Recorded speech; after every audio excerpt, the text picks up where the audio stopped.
That was a little harder than I intended, but the time is 6:01 p.m. and I hereby call this meeting of the Student Government Senate to order. So we'll begin with a roll call. When I read your name, please say here or present. Martinez. Here. Gopa. Here. Azan. Here. Rolls. Chenoweth. Here. Everhart. Here. Campstra. Here. Prather. Kloppenstein. Here. Hackbarth. Here. Atikos. Here. Janes. Mahoney. Here. Trotter. Here. Moisango. Here. Jones. Here. Cecil.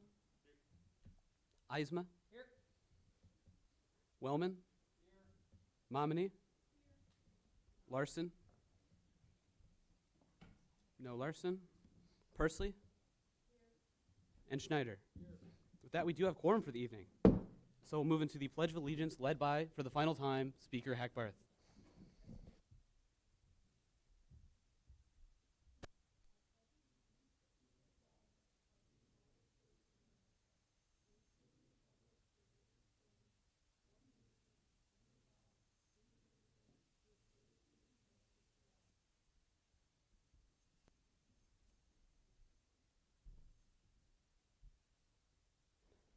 So with that, we'll move into our first Senate program of the evening, starting with the Student Information and Receivables Program.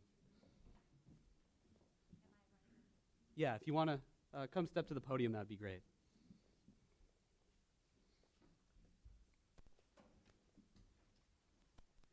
Good evening. Thank you so much for the opportunity to talk to you a little bit about Workday Student.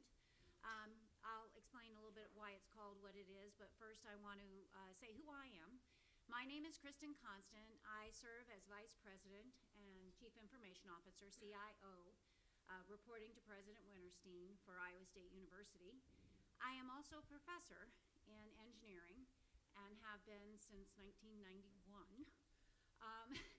And I was a student here in the early 80s before I left to get advanced degrees. So I've actually been in your place, and exactly in your place, because I was in student government too many, many years ago. So today I want to talk about our major enterprise transition, modernizing our systems. You're aware that Access Plus is probably seeing the end of its lifetime. It's a little bit clunky, or maybe a lot clunky, and it's certainly time to modernize. So before I get started, I want to also introduce Dan Weber, who is our lead for change management, training, learning and development for this project, and for IT all together. So anyway, I just want to give an opportunity for you to see a little bit and hear a little bit about the program, and give you a minute or two to give me feedback in terms of what you've heard. Putting things in perspective, when I was a student here, as I mentioned, in the early 80s, we actually went over to the sunroom and stood in really long lines to get our classes, and if it was filled when you got to the front, you went to the back of the next line. So I went to all the short lines and ended up with a degree in ceramic engineering, so there you go. I think things are a little more deliberate now, and even though Access Plus is an old system, it's a little more sophisticated than that. But anyway, let's go ahead and turn the page here. So the implementation of Workday Student, again, this is a major cloud-based system. It's what we call an enterprise system, and the implementation is phased over a fairly long period of time, about 18 months. And the whole project is about 30 months. So we've been working on this for quite a long time. And in fact, how many of you are student employees? So you already are in Workday, right? Our HR and finance system went live in Workday in 2019. And so we spent quite a long time sort of stabilizing those systems, and now we're working on the student information system. So our first, what we call go live, when people started using the system, was in June, and that was for people applying for admission for next fall, not just this fall.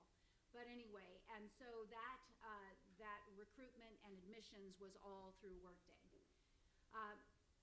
Graduate students started working in the system later in the fall, and then you, if you're not a graduating senior, will start using Workday in March of next year.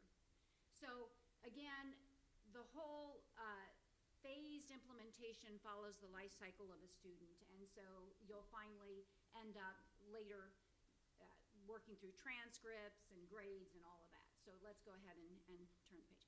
So it's worth stepping back and thinking about what we were trying to accomplish.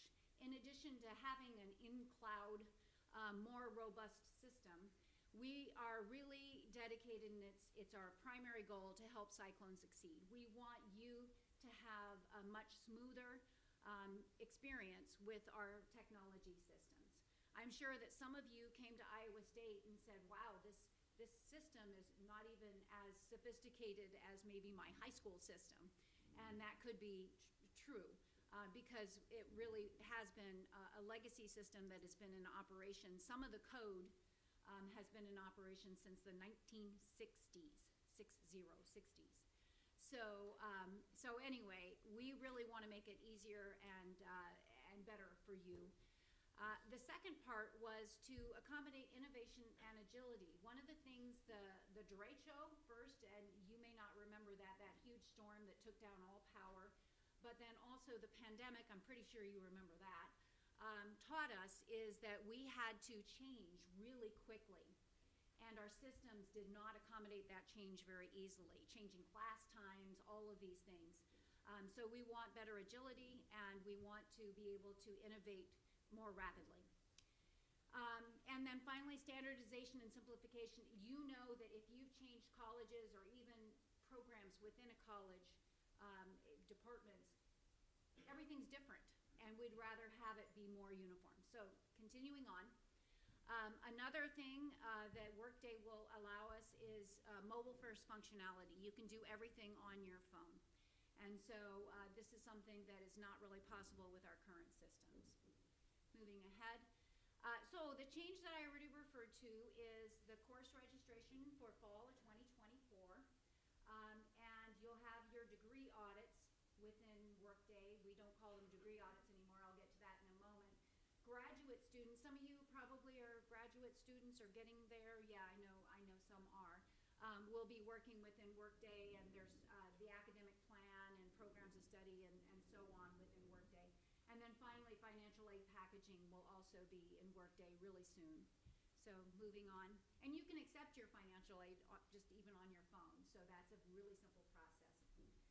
So just a heads up, the Workday tile will be available to you on your sign-ins page. How many people use the sign-on page? Yay, okay.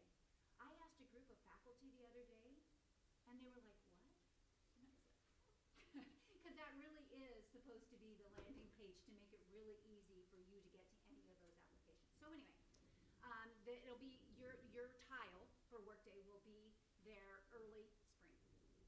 So moving ahead. All right, so as we mentioned, you've got Access Plus on one side, Workday on the other side. There will be a time where you'll be doing both, using Access Plus and Workday, and then finally at the end of next year, calendar year, you'll all be in Workday. But, for example, if you happen to register for summer classes as well, you'll be registering for summer in Access Plus and then registering for fall in Workday. So it's sort of like living in a house while you're renovating it. Some rooms are bright and shiny and new, and others not so much. And so that will be this transition. So I wanted to mention, and I don't know how much you've used these, we have a very extensive service portal that we've been working very, very hard on in IT to help give you some self-guided instructions for Workday. And so you'll all have access to this presentation. You can click on the QR code or click on the links and get to our service portal. If you go to the next page, it's rather small, but if you go to the service portal, there are all kinds of categories, admissions, advising, all kinds of things that you can look through and type in a question, and it'll give you some of the articles related to that. And again, the service portal is a tile on your logon page or your sign-on page. So there's also a video, which I'm not going to show here. I know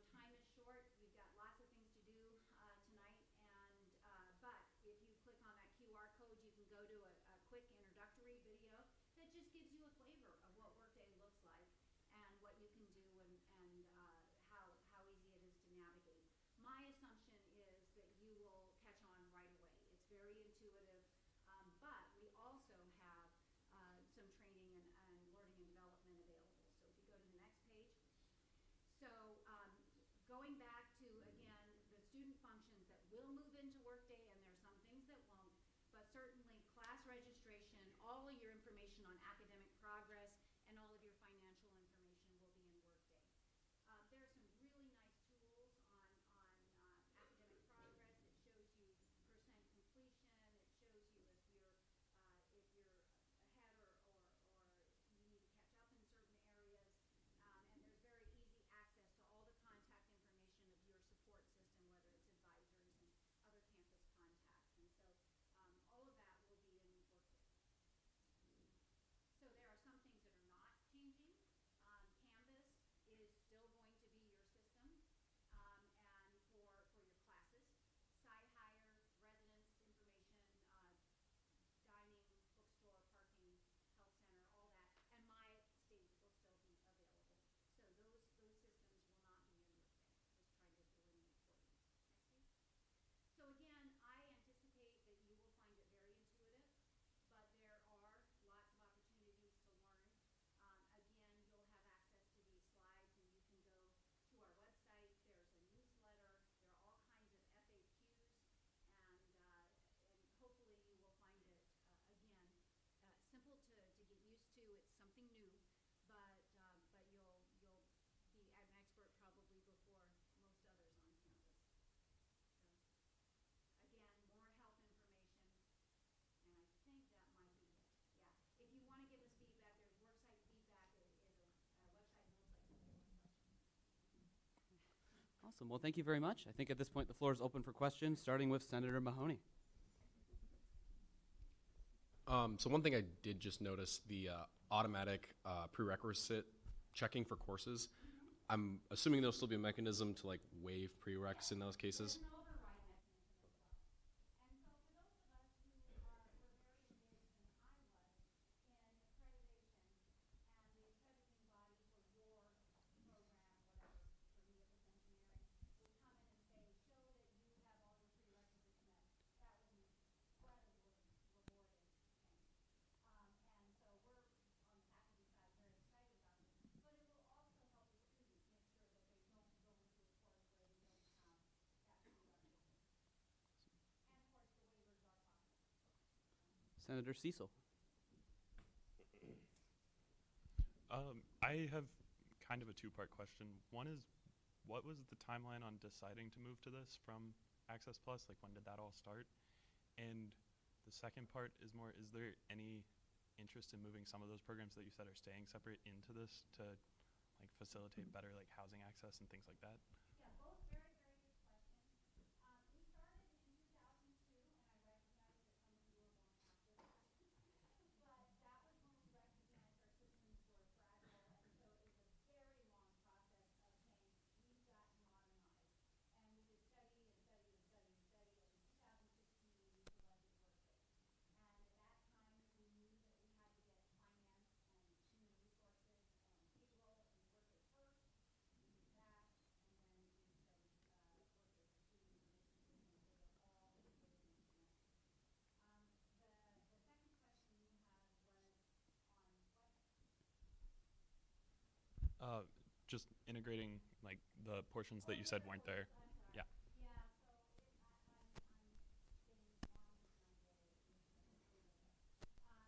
so I'm getting swamped and I'm getting it. So integrating the other portions, really, we are putting the core functionality in Workday now. Workday is a system that is being adopted by many universities. In fact, we're one of the very first, maybe there are one university still live. And so it is changing rapidly, and we anticipate many of those functions will go in Workday as they mature. But for the moment, if we have a good solution right now, we're going to leave it where it is until we safeguard the core functionality, and then we'll start looking for options to go over to the Workday and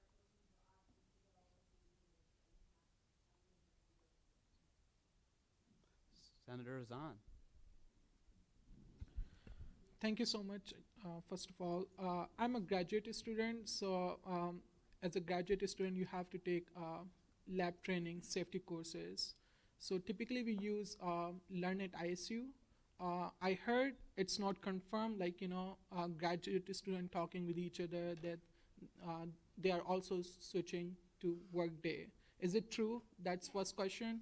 And second question is, if that is true, because for Learn at ISU, we can easily download our certificates and like send it to our major professor that, oh, we completed the lab training. How it gonna look like on Workday? Because it's confusing. Yes. So we have a interesting situation with Workday Learning. Workday Learning is not considered a class management system, so it's not a command. It is a training system. And so all of those things in Workday Learning that are used for staff to do their training we're transitioning over for graduate students. One of the things Workday Learning has that's really nice is a really robust training system. So as a manager, ITS has 165 people in central ITS. And I can very easily get a report of everybody whose training is going to be is going to expire in the next month, or who have taken it, and so on. So that is actually more robust than it is in ISS standardized. Because you mentioned it, you actually had to like print out your certificate and deliver it. But this will all be integrated into the system. Do we have to retake the training again? No, we will have a data conversion effort so that we will be able to port all that information in. It's not going to cause people to have to redo things. Senator Janes. Yeah, I guess my first question is going to be, I noticed you said that people would be able to make appointments with advisors through Workday. Does that mean we're going to be abandoning Navigate because that's the original way we were doing it? So EAB Navigate is a great tool, and we have been all along assessing, okay, these things you can do in Navigate, these things you can do in Workday. And we're slowly kind of picking off some of the functionality into Workday from Navigate. We're not abandoning Navigate because right now Navigate still has some analytics functions that Workday does not. And so we don't want to lose that because we feel it's a good student success tool. And that is the case with so many tools we use. We have to compare, this to that, and what the relative benefits are, and the ease of having it all in one system versus having a higher functioning system. And so we're doing a lot of judgment calls, but that's a really good question. But EAB is going to stay with us for a while. Right. And then my next question is, I know I'm a current worker, so I use Workday. Is there going to be any difference for those people when you transition to Worksite, or is it going to be just an additional section of Workday that will be unlocked? Yeah, you will have additional apps. If you click and you Yeah. have your apps as an employee, you will have additional apps that will be related to your schedule and advising and all those other things. But to you, it will be the same thing. You'll log into Workday, and now you'll have these other apps. Right. And then for my final question, kind of building on what he was talking about, I know that something that you had to do going into undergrad was take the ALEX exam for math. Was that an Access Plus based system, or was that an external thing that will be? I'm very aware of Alex and lots of things about Alex, and I don't know the answer to your question. I can find out. All right. Thank you. I yield. Senator Atikos. Okay, so as a matter of reality, Access Plus wouldn't allow you to just modify stuff after a certain time each day, especially if it's like a weekday. How likely is it that we are going to have to deal with these sort of blockers when switching completely to Workday? So Access Plus runs on a mainframe, and there are batch processes, and that's exactly what you're referring to. They happen periodically, so you have these periods where a process is running and you can't. That's not at all the case with Workday.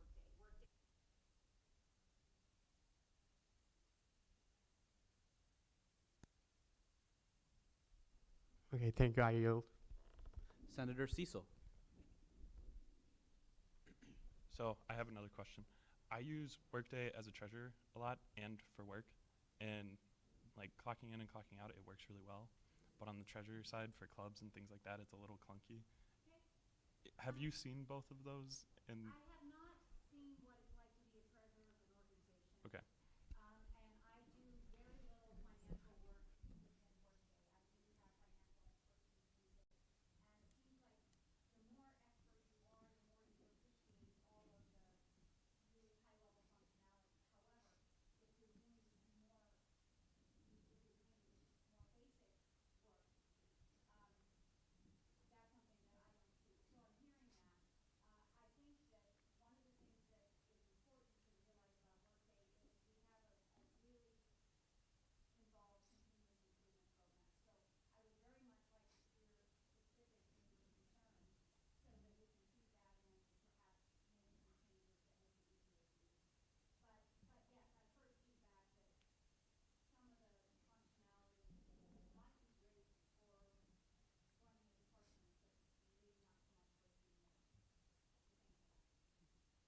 Senator Janes.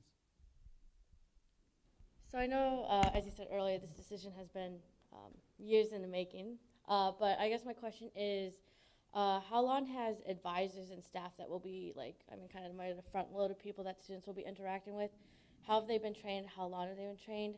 And is there any chance of them being, they don't really have a choice, but I know when Canvas was first introduced at Iowa State, there was a lot of professors who pushed back on using it. So do you see the same perspective with advisors, or difficulty with learning the new system? So advisors have expressed a lot of concern about making sure that they are absolutely ready to support students. I mean, they are just, they're like, we want to make sure we know exactly any question the student asks, we want to be able to answer. So we actually have been engaging advisors already, and many of them have been involved in the testing that we do all the time. And so they are, the both of them are already really engaged. But we also have a series of trainings. We've already had a series of preview trainings going out, but we have a series of trainings planned all for the next 5 months or so. Dan, is there something you want to add to that? I know you've been involved in training development. Yeah, You are training development. it's one of those things that we're taking it piece by piece, but Kristen was right. We have supplied the advisors with sneak peeks, basically, of the functionality so they can become familiar with it. There have been 80 plus that have been in the testing phases, so they are also being used as advocates to go out and help spread the word to their fellow advisors. And then, yes, there's a series of training that will be available to them prior to the March launch. Good. So thanks for that. Yes, the advisors are so critical. Good. Thank you so much. I yield. With that, are there any other questions or comments on this program? Senator Trotter. Understood. I was just curious about, I've been watching the financial news, and I was seeing some minor debt issues with the Workday company. Is there any, there is minor concern of them entering bankruptcy at some point in the mid to distant future. Is there any recourse for us in that? That's interesting. I'll look at that. I know that in the higher ed sector for Workday, it is increasing very, very quickly. I hadn't heard about financial problems for Workday, to be honest. I'll have to look and see. They're certainly a very fast-growing company, and so I know that there's a lot of volatility associated with that. They have a very significant fraction of the, say, the Fortune 500 market on the industry side, and their university service is growing very rapidly. I can say from a first-hand point of view, I get calls 5, 6 a week from other universities, big universities, saying, we're going to go to Workday, talk to me about your experience. So the growth is there. Now, how they manage all that is a good question, and I'll be going back and doing some searches. Thank you. Are there any other questions or comments on this program? Seeing none, thank you very much for being here. We appreciate it.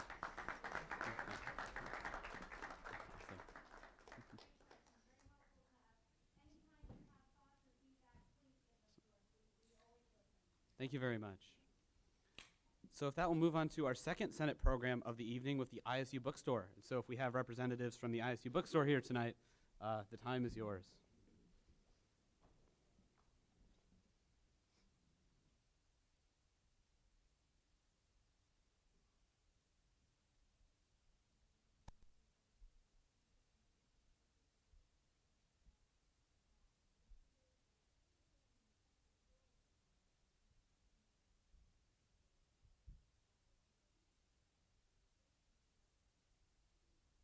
So we'll go ahead with the presentation.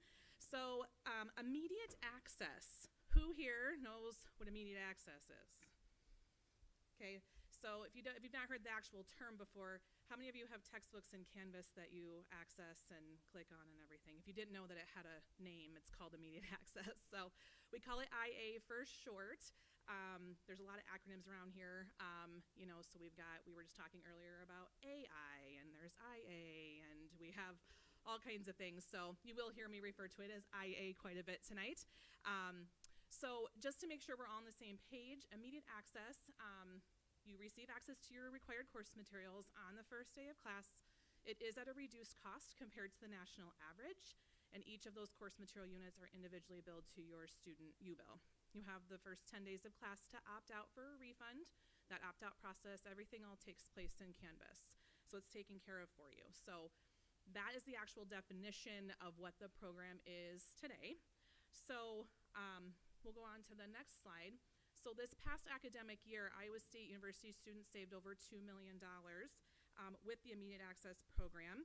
And it'll be a little bit more if you count in the library resources like OER, course reserves, and things that can also be required as part of your book list. The immediate access program turned 10 years old this year. So it seems like it's old in my world that I work in at the industry, because there's a lot of schools that are just starting to kind of transition into digital course materials and into these innovative distribution methods for textbook delivery. And over the past 10 years, Iowa State students have saved $17 million with this program. And this is a combination of switching from print to digital, and it's also in conjunction with the work that we do with the publishers and the faculty to negotiate those prices down specifically for Iowa State students to be below the national average for that pricing. Just for perspective, 91% of course materials on this campus this fall were in digital format. So that's what's happening on campus. So 91% is in digital format, the remaining 9% is in print. So that's your lab manuals, your course packets, things like that. There's still some paperback books and some traditional print books. I'm sure you guys probably have a combination of print and digital for your courses. So I won't go, if you go back one for me, I won't go into full detail on this, but you will all have a copy of the presentation that you're welcome to look through. If you have further questions, you can reach out to me. I do want to call out the participation rate. So as I said earlier, you can opt out for a refund. We're showing this past academic year, we had a 2.1% opt-out rate. So almost 98% of students are choosing to stay with the immediate access item instead of opting out to either try to get by without a textbook in the course or to find one, to source one from somewhere else. So I just wanted to call that out. We have one of the highest participation rates in the country. There's only one school that I'm aware of that has one at 99% participation, and they have a unique institutional structure. So as sort of a, well, I'll call it just a traditional four-year public institution, I suppose you could call us national champions in this. So you can go ahead to the next slide. We are looking to improve the program. Like I said, it's 10 years old. It's time, we're talking about modernization of technology systems. And similar to textbooks, they've been evolving over the course of time. And that time is coming here for this next academic year in fall 2024. So we're affectionately calling it Immediate Access 2.0, just to differentiate it from today. But the program will still be called Immediate Access because that's what it is. So what this program is students will still have access on day one of classes. It's digital first, so digital continues to be the primary. It will be one flat, predictable rate. Print materials, so that 9% I was talking about of your non-digital items, will be included in this flat, predictable rate. This will impact undergraduate students only. Graduate student course materials will continue to be on an as-needed basis or on demand. There's just not a lot of adoption, textbook adoption happening at the graduate level, so we'll continue to keep that in the current structure. And so what this does is our mission is to reduce inequity among students by eliminating textbook access issues and ensure that costs are still affordable and predictable for all undergraduate students. So I want to talk to you today about what exactly this means and what the impact is for students. So we can go ahead to the next page. So the overall student impact of moving to a flat rate for textbook to include all of your textbooks. First and foremost, the ease and convenience. This just aligns with how we consume content in modern day. So think Spotify, think Netflix. You pay that one rate per month, and then you get whatever you need to get for your personal needs. We are trying to get everything centralized into Canvas so we don't have things in like 50 different places. So similar to what Kristen was talking about in the previous presentation, we are trying to make things easier so you don't have to go to all these outside websites. We can have everything centralized inside Canvas. The University of California at Davis is a peer institution of ours. They moved to a model like this 3 years ago, and their surveys are reporting that 70% of students named ease and convenience as the top reason for participating in this program in lieu of getting their textbooks separately or sourcing them on their own. So secondly, we're looking to make education costs predictable and affordable. At this time, the analysis is showing that $259 would be assessed to each undergraduate students per semester, and that would be reviewed annually. The goal is to have cost recovery, so all content does cost money, so we do need to recuperate those costs. The University Bookstore is owned and operated by Iowa State University. We report up through the operations and finance umbrella, and we do not receive any funding. We do not receive tuition dollars. We do not receive state funding. We are responsible for our own funding. So that fee does have to cover some overhead expenses like payroll. And so that is what that fee encompasses. The average spend for students right now is $285 per semester. So getting it down to $259 further reduces the cost of course materials to students. The opt-out will remain in place, so students can continue to opt out of this program through the 10th day of the term, and it will be an easy budgeting tool for planning for financial aid and having that predictable price. One last thing on this page, I also want to acknowledge achievement. There is some research studies happening on this textbook model and how it's impacting learning outcomes and student success. And so there was a study done in 2022 of a school that implemented this model, and they found that students were 15% more likely to complete the course because they had access to their textbook on day one. So it may seem like no big deal, it's just the textbook, but what we're seeing is if we remove that barrier to access, whether it's a financial barrier, that you can't get that textbook for whatever reason, they can begin teaching and learning on day one of class, and assessment can begin earlier, and students can be more successful, and it can impact retention in the course. So students can complete their courses and get out of here and graduate. On the next page, to further talk about print books, there still is some talk about print versus digital. Like I said, 91% of materials that are distributed here at Iowa State are in digital format. We've got the lab manuals, course packets, and things like that that are still in print. Those items would still be included in that $259 fee, and then it would be an arranged pickup process. It wouldn't be standing in line for a cash register or ordering online in advance. There would be a logistics and a distribution process for that to students. And again, opt-out is still offered to students if they don't want to participate in this. Some additional information on why we plan to approach it this way. We have what's called the National Student Watch Survey, and they study the attitudes and behaviors towards textbooks. And the primary themes this year is that print preference is down and digital preference is up. And older students that are age 30 and above have a stronger preference for print just based on how their education, their upbringing, that's kind of where they started their learning process. Students from large institutions prefer digital, racial and ethnic minorities prefer digital, and when given the choice between format and cost always wins. We did a survey here at Iowa State University just this fall. We had about 1,000 students participate in that. You can go ahead and turn to the next page. So I wanted to show you what's happening with the student voice right here on campus. We had, let's see, this is 1,000 students, about 1,000 students responded, and 87% of those students indicated they had IA for at least one course. And so what you'll see here in this chart, the yellow indicates what their primary choice is for benefit around immediate access textbooks, and then the orange is their secondary choice. So what we're seeing is that ease, convenience, and savings are what Iowa State students value with our IA program right here on campus. And these were the similar results that we saw out of the University of California as well. We had some open responses in the survey to get some additional feedback, and the biggest theme we saw was Control F is what everybody likes about their textbook, that you can Control F and you can find and you can search. There's also the tools like note-taking, flashcard making features, and of course portability.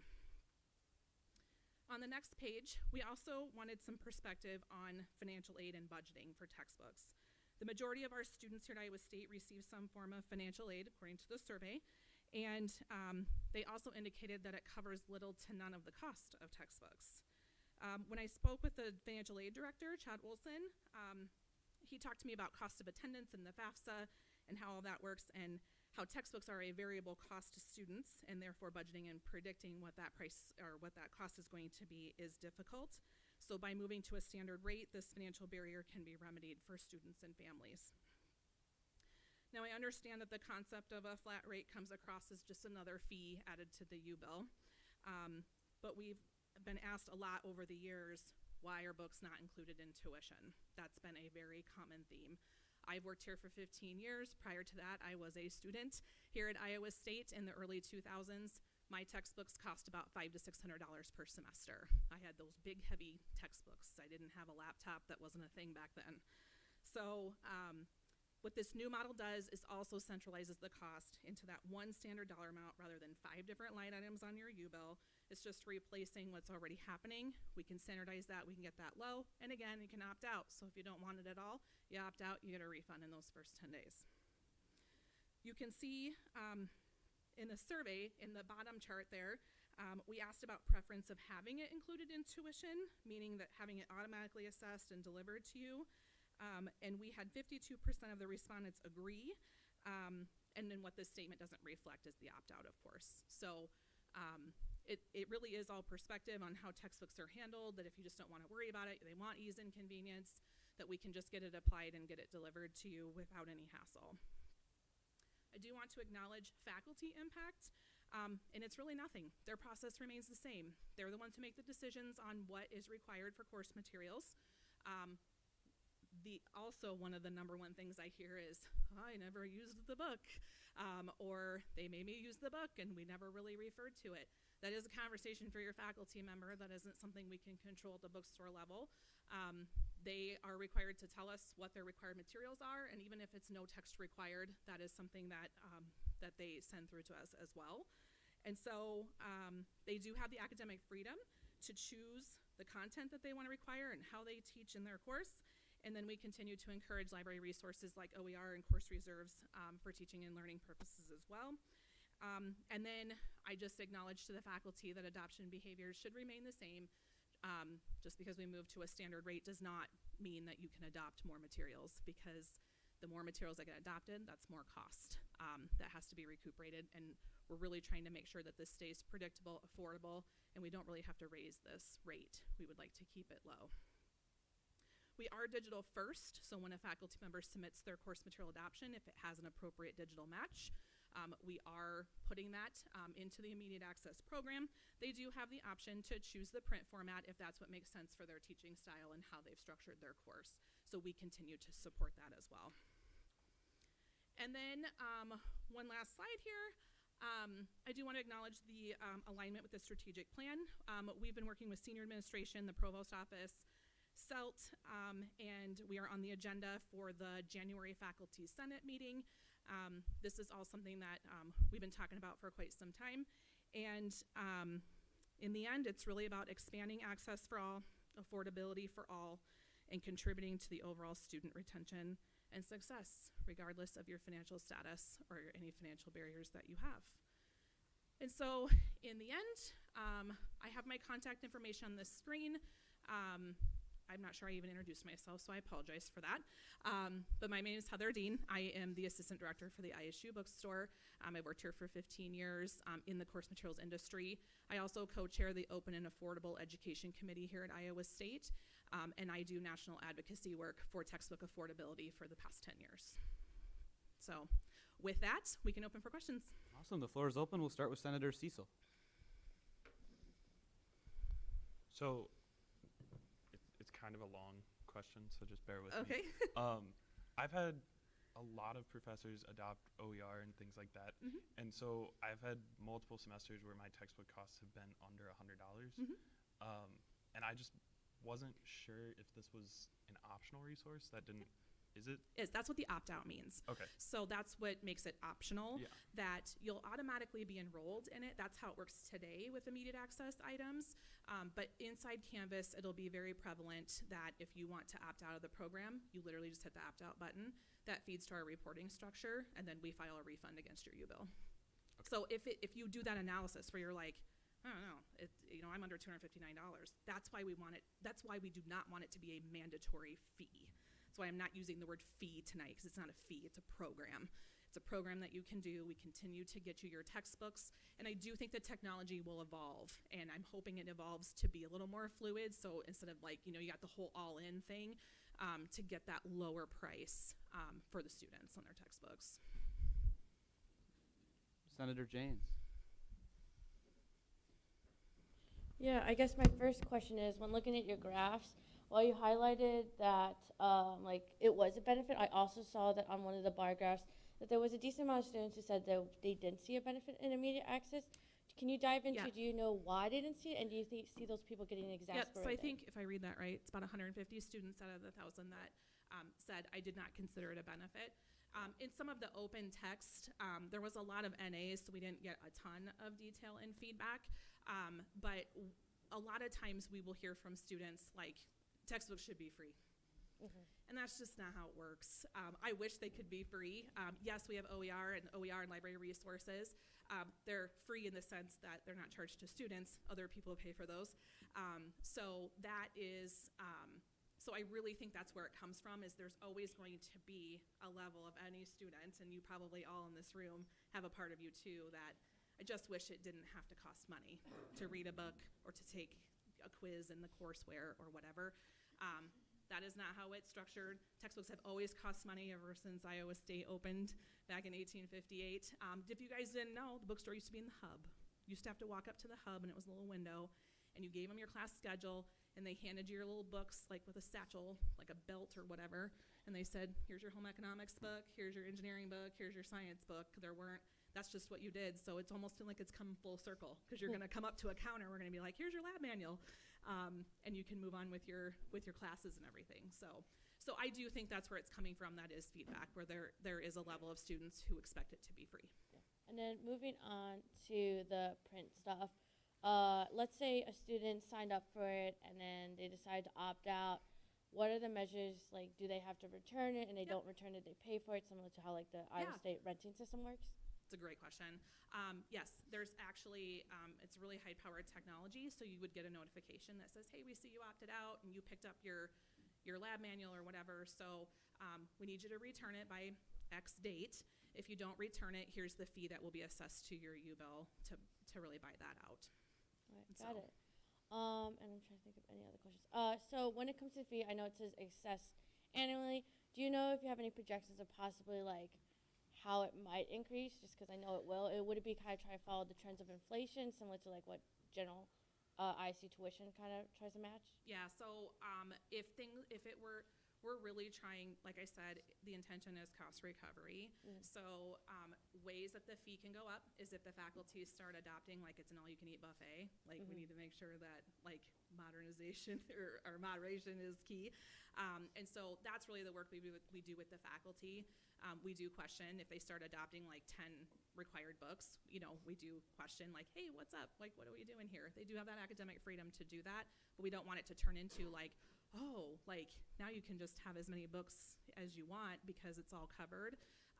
So that is something that would cause the fee to go up, is the additional expenses. Yes, the publishers, they're corporations just like anything else, so there are price increases. But we do a really good job here at Iowa State. Part of our participation rate being so high is we really do have really good pricing compared to some other schools in the country. We do a really good job negotiating. We get our faculty involved in negotiating. And we do have the power of Iowa State being a large school, and the publishers see us as a very valuable partner, so we can get that. Our enrollment numbers allow us to get that pricing down. Yeah, and then my final question is, you talked about it in relation to getting financial support. I cannot think of the word. Does this make it where it's like becomes more eligible for scholarships, or is this just allows it where students are more able to guess how much it will cost? It allows it to be a predictable price. So at financial aid, they said one of the number one questions they get is, how much are my textbooks going to cost? And they're like, beats me. It depends on what classes you take or what your major is going to be.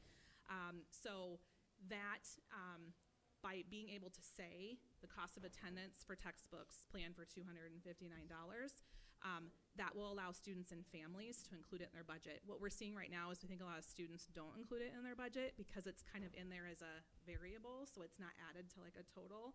So it will allow students and families to plan better because it's just this one fee, it's not variable, and they don't have to worry about that. So I don't know that it makes it more eligible for scholarships per se because there are a lot of textbook scholarships out there. Yeah. I think it just allows for the predictability to make things a lot easier. Great, thank you so much. Yes, I thank yield. you. Senator Jones.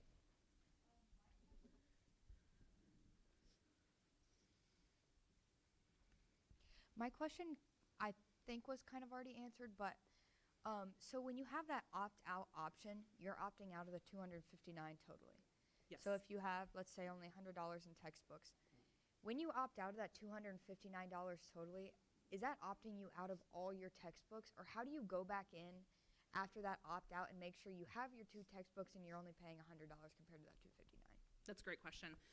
So the technology, we do have some things in motion right now, so I hope I can answer that question better. Maybe, I don't know, come July. But there is some technology coming forward where it can default back down to just your regular, like, we can operate as it operates today and operate at a program level like this. But when you opt out, all of your, there's little tiles inside Canvas. You guys might be familiar with this with your immediate access, your course materials in that navigation menu. All those little tiles right now might say read now or launch your courseware. There's also a button called compare and purchase. So if you opt out, it does opt you out of everything and you don't have access to anything. You can click on that compare and purchase, and then it allows you to complete your purchase to purchase that material. So maybe you prefer a print format, or maybe you still want the digital format. That option would still be there, but it does require you to take action as it stands today. But I'm hoping we can evolve it even by the time we go live in fall. Okay, thank you. So we will have options for students who opt out. Okay. We'll make sure they're taken care of. Thank you. Senator Azan.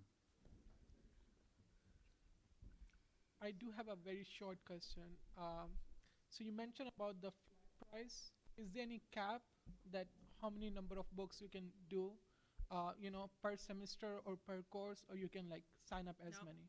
If you're taking 18 credits and you have 17 books, that's your price. If you're taking 12 credits and you have 3 books, that's your price. 'Kay. So it really doesn't matter how many units. Yeah, sometimes they are like secondary books that you wanna, instructor recommend you to read, so Yep. you can And get I will- access. And I will clarify, it is for required course materials only. Yeah.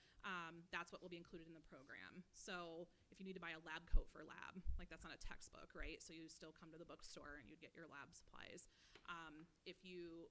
If they have some sort of, hey, I recommend this supplement book. A lot of times they don't even tell us that. Like, I don't know if you guys ever come to the bookstore and be like, bookstore doesn't have my book. Well, the faculty has to tell us. That's why we don't have it. So if there's supplemental stuff, but if it's stuff that they're kind of requiring, well, then we would encourage them, get it submitted to us, we'll get it into the program.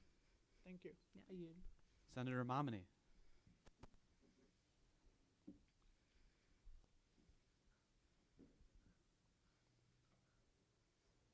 Hi. My first question is, so when you do the immediate access, it gives you access to the textbook and usually like a McGraw-Hill Connect, where your homework assignments are. If my book fees are only $100 and I opt out, does that take away where I do my homework too, or just the book? So where you do your homework, like that, what you're describing is it's called courseware. So Okay. like McGraw-Hill Connect or MyLab or Mastering, these things might sound familiar to you guys. Those aren't actually books. Like there's a book that you can read within, but that is considered one product. So when you're opting out of that Connect product. And so then you would get that compare and purchase, and then you would just purchase it, and then you would have access to everything. You can't dissect the courseware product from the ebook that's included. That's the publisher technology. That's not bookstore technology, but that's kind of how they work. So think of it as like a software license versus a textbook, and they just happen to include the ebook as a supplement to that courseware product. Okay. Does that make sense? Yeah. Okay.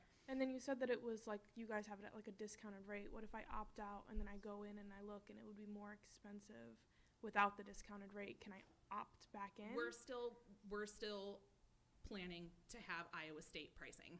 Okay. So that discounted pricing. So we don't want to penalize people for opting out.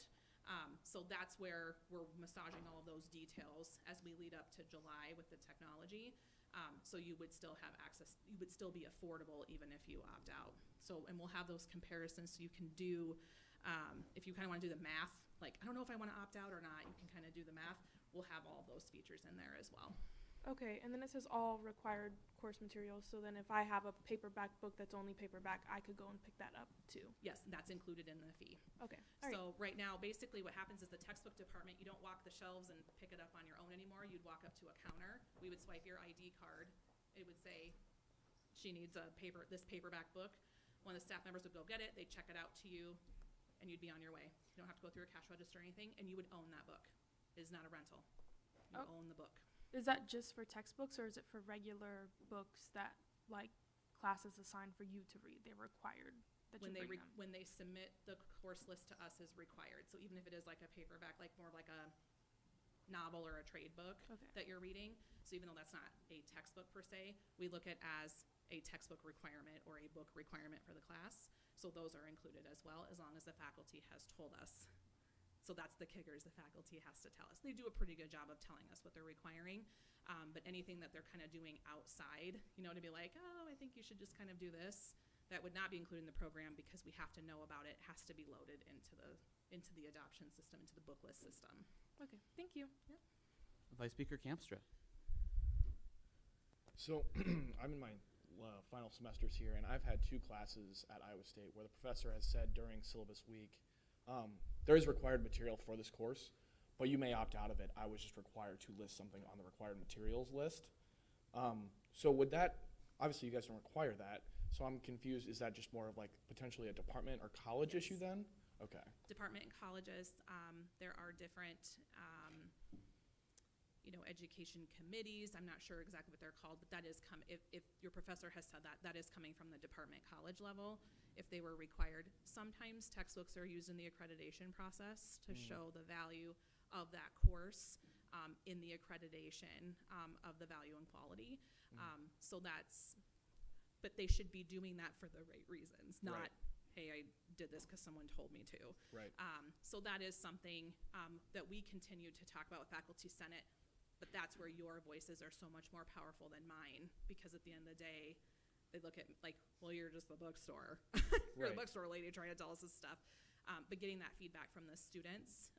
And so I'm really hopeful when we do Faculty Senate, I know Jennifer attends, Faculty Senate as well, and we talked about maybe having this conversation together with faculty to share the student voice behind some of that stuff. Like if you're not actually going to use it, don't require it.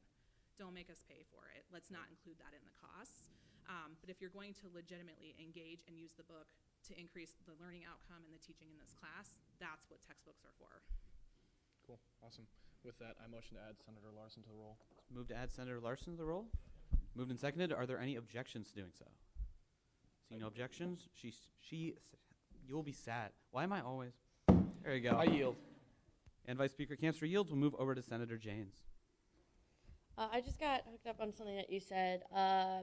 You said for the paperback that it wouldn't be renting, they would own it. So does that mean come end of semester, they would be able to keep that textbook or Yes. whatever? Yes. So then my question is then, because I know right now for digital things on immediate access, I have a date that says my access is only till this date. Like, why is it that if it's a digital thing, I'm not able to keep it, but if it was a physical book, I would have been able to? Yeah, it's a good question. So the publishers have developed it into a subscription model. Oh, that's Is it? what it is. Okay. And so they do 1 semester, and guess what? When it's lifetime access, it's a lot more expensive. So we have made some decisions on behalf of the students that most students say, I'm not really using this beyond when I'm actively involved in the course. I do think some publishers have some options to kind of buy it out so you can have lifetime access. Just know that your bookshelf that you have, your digital bookshelf, the stuff that you do have that's lifetime that happens to be in there, that can carry with you, that does truly carry with you lifetime. When you graduate, you just need to convert it to your personal account versus your Iowa State account. That's all you have to do. But that bookshelf is yours forever. All right, got it. So that means as long as they are still opted in past the 10 days, even if they drop the course, they're not forced to return the books for the fee. It's only beyond that 10 days, the print books are yours. I'm not sure who's familiar with the term textbook buyback. Okay, still some of you. I never know if people still know. When I was in school, that was the affordability movement. It's not so much anymore because everything is so digital. We do still offer a buyback service every day in the store. So we're getting into that peak season, right? We're approaching finals week. So we will still allow even those books being part of the program, those physical books. If you'd like to sell them back, maybe make a little bit of cash, see if it has any value. We will still do buyback in the bookstore with this program. Just know, I mean, we're at like 9% of our materials are in print form, and let's call it half of those are lab manuals and course packets that are disposable anyway. So just know that we still have that option for students as well. All right, thank you. I yield. With that, are there any further questions or comments? Seeing none, thank you very much for your time and for being here tonight. Thank you very much, you guys. So with that, we'll move into open forum. Open forum shall serve as an opportunity for students to speak about any issues relevant to the student body. So if anyone here tonight is here for open forum, I would ask that you approach the podium at this time. Seeing no one for open forum, we'll move into adopting this evening's agenda. Are there any amendments before we do so? Speaker Hackbarth. Yes, I move to add 2023-2-076SC, confirming a nominee to the Election Commission to be the third line item under special orders. And I motion to add 2023-2-075SC, confirming a nominee as asset volunteer to the bottom of special orders. Seconded. It's been moved and seconded to add items 076SC and 075SC to their respective places in special orders. It's been moved and seconded. Are there any objections? Seeing no objections, the amendment shall be made. So with that, are there any further amendments or a motion to adopt the agenda?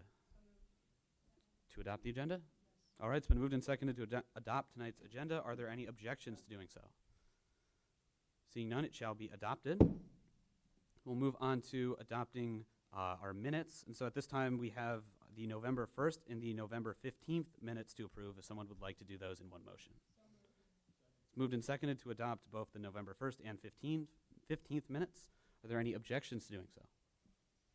Seeing none, they shall be approved. So on to committee reports, starting with the Rules Committee with Speaker Hackbarth. Okay, short and sweet. Rules met for the last time this session on Monday. We discussed finance officers, which is a section of the bylaws that we'll be adding on to Chapter 4. We saw a resolution that we decided to send unfavorably due to wording, and we saw an FCCC nominee, and that is all that we sent favorably. Are there any questions? Seeing none, on to the Finance Committee.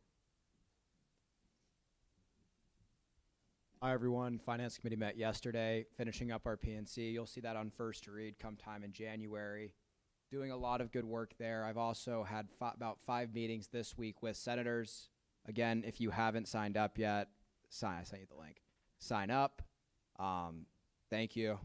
I don't really have any other updates at this time. You'll see men's hockey. Super straightforward bill. We saw it in committee.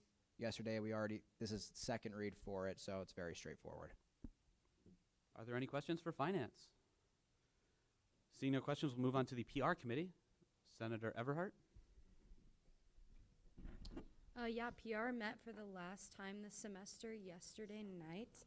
And as of right now, we don't really have much, but we do have a lot of exciting things in the works for next semester. So just be on the lookout in the Teams chat for things that we're starting to, get a roll on. So With that, the floor is open for PR questions. Seeing none, we'll move on to IDEA. Unfortunately, our director had to leave, so is there a designated representative tonight for that committee?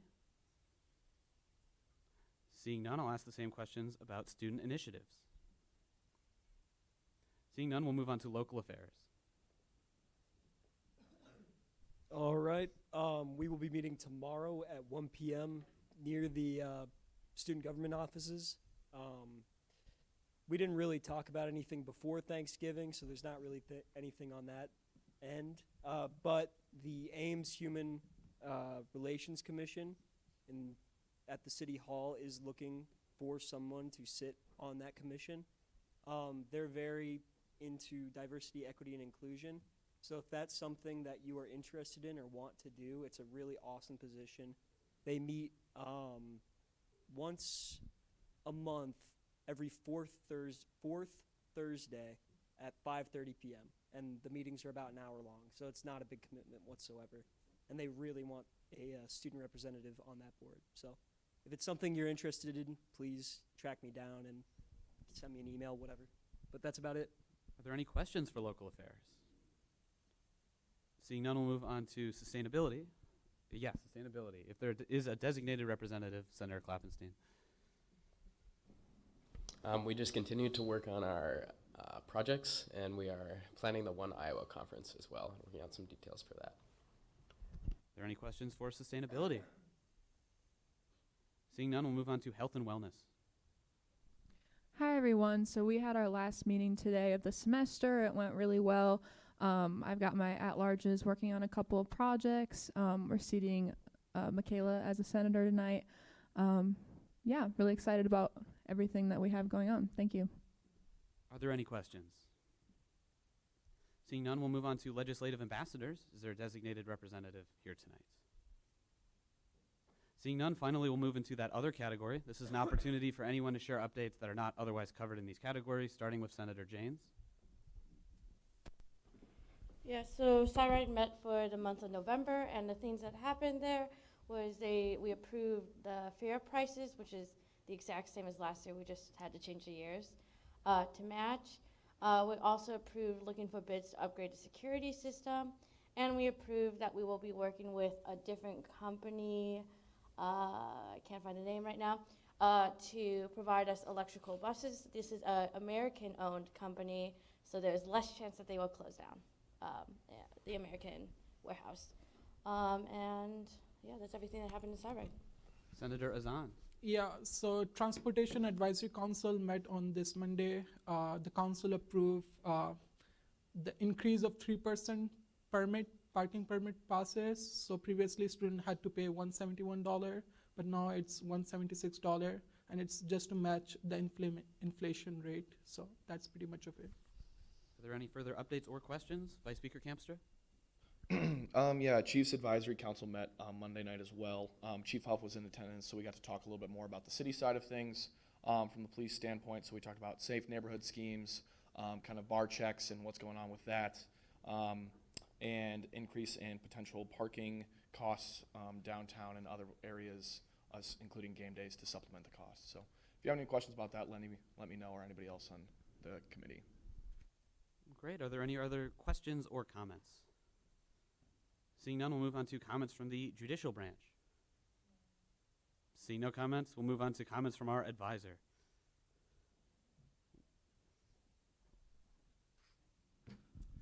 Good evening, everyone. My name is Brad Hill. I use he, him as my pronouns, and I serve as the Associate Director of Operations here at the MU, as well as the co-interim director right now. And I get the distinct opportunity now to be a co-advisor for student government as well, so that's exciting. Christine and I will be kind of doing the advising together and working a little bit with everybody. So thank y'all for all that opportunity to do this and for what you're doing with the students. The one thing that we were going to ask is we know that there's still some opportunity for outreach credits. We did send out an email for Winterfest that is Friday, and we still have some slots open for that. So if you're willing and able to help us do that and put on a great show for the rest of your students that y'all serve so diligently, and we appreciate y'all doing that. So any questions, let us know. Are there any questions? Senator Azan? Quick question. Do we need to sign up for the whole Winterfest, or it's just like a slot? No, they're actually 1 hour shifts. So if Awesome. you could pick Thank an hour, that would be great. Cool. Are there any further advisor questions? Seeing none, if I can go back a moment, I did skip over questions for the court. Are there any of those? I wanted to check. Seeing none, comments from the executive branch. Hello all, it's been a little while since I've had the chance to talk to you, so I'm excited to be here tonight. I'm going to try and make this as quick as possible. Always in meetings, you all know that, so we'll just skip through that for the evening. I do want to touch on a few more futuristic things for the night. So winter break is upon us very quickly. We all know this is the last Senate meeting for the semester, so you'll have a whole month with your friends, with your family, relax, be sure to take some time for yourself, but also don't forget to maybe work on a project over winter break. Prepare for things when you come back for the spring semester. So when we come back, we can hit the ground running and get a lot done and be super productive in the last few months that we're in our positions. Those last few months are going to move by so fast, quicker than I can explain to you all. So if there's something that you're just aching and dying to get accomplished during your term, because the next term isn't always guaranteed, be sure to start working on it sooner rather than later. And also on that note, if you're interested and have some tips for whoever your predecessor may be, start working on a transition report. We're going to really push those this year so we can provide some good notes for whoever serves next in our positions, because it's really challenging to come into a position with no idea what you're doing. So having those notes in hand really helps out a lot. Tonight we are going to be seeing the election code. So on that note, I want us all to know that while we're thinking about elections in the spring, they're going to be coming quickly. Please don't forget that you are currently serving in a position right now. This is something mentioned every year, and I'm going to continue to mention it throughout the spring. We need to make sure we're serving students right now rather than also thinking only about the future. So while you're campaigning and doing whatever you may be doing when you're running for the next positions, be sure to just keep working hard in the position you're in and get as much accomplished as you can with the time that we have right now. So tonight is Anna and Brandon's last night as our speaker and vice speaker. I'll keep this short and sweet, but thank you both for the quick semester that we've had you in your roles. You both have done so much and truly been so helpful. So we're really gonna miss you. But on that note, we're gonna have some great elections tonight. I'm sure there's plenty of candidates out here. So good luck to you all. And also remember, if you don't receive one of the positions, you are all still going to do some amazing things. You can accomplish so much with the roles that you have right now. So please keep that in mind. You all are impressive members of student government. So please keep up the good work. Thank you all for a great semester. Are there any questions for the executive branch? Senator Janes, I apologize. Just as like informational question, is it the first week we come back, that 16th, that we'll have a meeting, so the 17th? Yes, that is correct. So we will start having Senate meetings again that very first week of the spring semester. Got it. Just want to confirm. Are there any other questions or comments? Seeing none, we'll start the business of this evening, starting with external matter, item 2023-2-011F, funding the men's hockey club with Senator Wellman. Okay, so this bill went before Finance Committee, obviously, but they're just requesting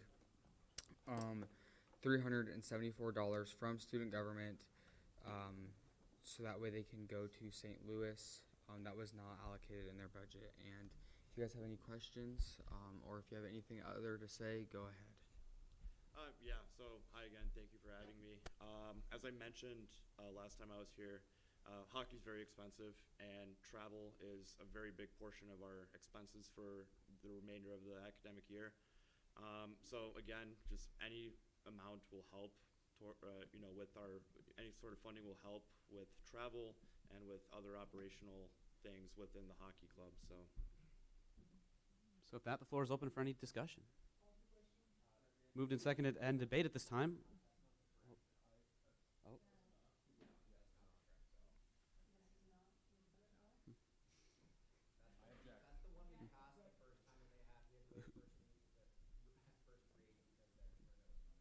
For the sake of parliamentary procedure, who called that to question? And can you withdraw? Thank you. We'll get that switched over real quick.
So with that, you all should have access now to the appropriately named 013F.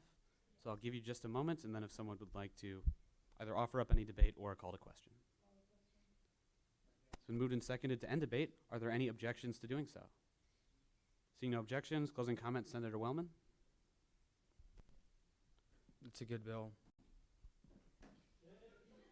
Noted, all right. And so seeing as this very good bill is a finance bill, we're going to go into a roll call vote. And so when I read your name, please say yes, no, or abstain.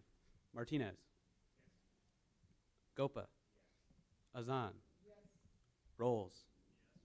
Chenoweth. Everhart. Campstra. Prather. Kloppenstein. Hackbarth. Atikos. Janes. Mahoney? Trotter? Waisongo? Jones? Cecil? Eisma? Wellman? Momini? Larson? Pursley? And Schneider. So with a vote of 24 to 0 to 0, the motion carries.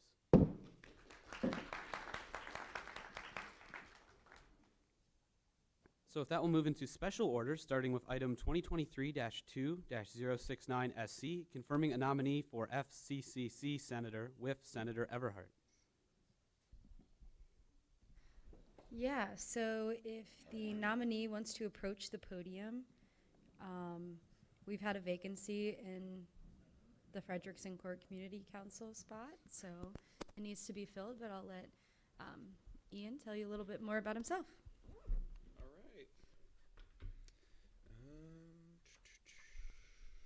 First off, I want to thank the Senate for seeing me here today. I'm very happy to be here.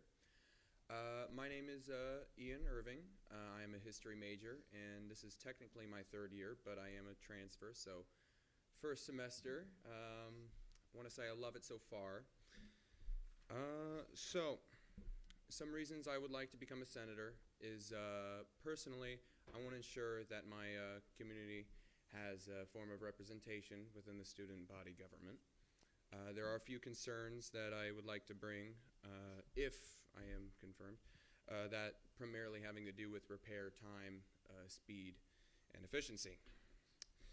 I also want to take advantage of being a part of this university, and places of interest which I hold would be for committees such as the legislators, legislative ambassadors, public relations, and health and wellness, because we all know that health and wellness is a top priority. That is pretty much all for my introduction spiel, so if anyone has any questions. Floor is open, starting with Senator Janes. First, I'll start with a motion to remove Senator Wellman from the roll. It's been moved to remove Senator Wellman from the roll. It's moved and seconded. Are there any objections to doing so? Seeing none, he shall be removed. Right, I guess my first question is, so you brought health and wellness. What is an example of kind of a goal you would want to do in health and wellness committee? Well, okay, so I've often kind of found an issue with hand sanitizing stations not being accurately refilled most of the time, or most times being broken. This more prevalent in the Hawthorne or the main community center. So I'd like to try to increase refilling really around that. And I also just want to ensure that every student has access to proper, health resources as well as mental health resources. Got it. And then I apologize. What was the other committee you were interested in? Oh, legislative ambassadors and public relations. Got it. And then what was your interest with legislative ambassadors, and what would be your goals there? Yeah, so personally, I've always had an interest in politics, and I would just like to try to advance the university's goals on the state level. Got it. Absolutely. Thank you. I yield. Over to Senator Everhart. I always ask the fun questions. All right. So I just got one little simple one for you. Yeah. If you were to describe yourself in one word, what would it be? Loyal. Awesome. Are you? All right, moving over to Senator Gopa. Senator Gopa. Ian talk on Monday, and he had a pretty cool idea for polling. And yeah, could you talk about that, because that was a pretty cool idea we could implement in Senate. Yeah. So what I wanted to do is increase more community communication between Fredericton Court, try to communicate directly with the population, seeing as I don't want to take sides here, but there might be a problem with communications with the current council. So I think it would be better to institute a series of pollings with the administrators of Fredericton Court to get a more accurate idea of what the people of the FCC really want to see from the Student Body Senate. So with that, over to Senator Azan. Could you talk about like any major issues, because you use the generic word and you're representing Freddie. So any major issue in your opinion that is like hot topic right now and you want to work on, any specific issue? Yeah, okay, and that would be repairs. So a lot of times our repair system is a little bit outdated. In some cases we have repairs that have not been addressed whatsoever. I've talked to some people around the court from the north side, and sometimes their building is neglected for necessary repairs, such as windows, ventilation, and sometimes it could take up to a few days to multiple weeks to be addressed. And so I want to try to touch on that a little bit more.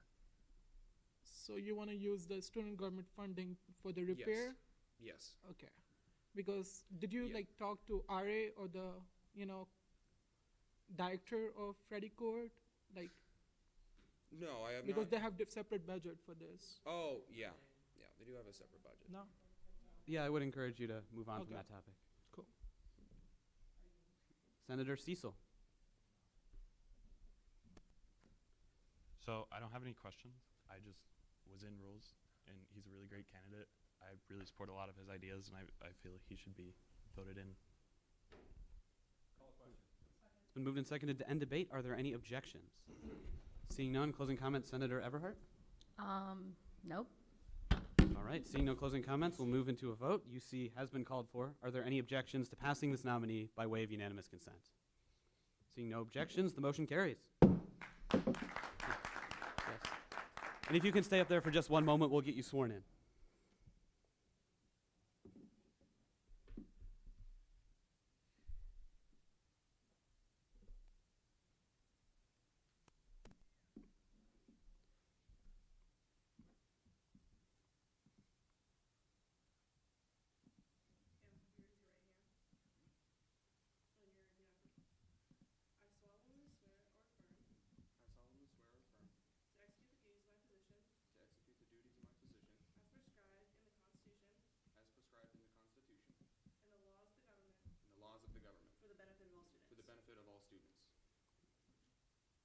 Congratulations. So with that, I would entertain a motion to add. So moved to add Senator Irving to the roll. Are there any objections to doing so? Seeing no objections, he shall be sat. So with that, we'll move on to item 2023-2-072 SC, confirming a nominee to nonprofit coordinator with Speaker Hackbarth.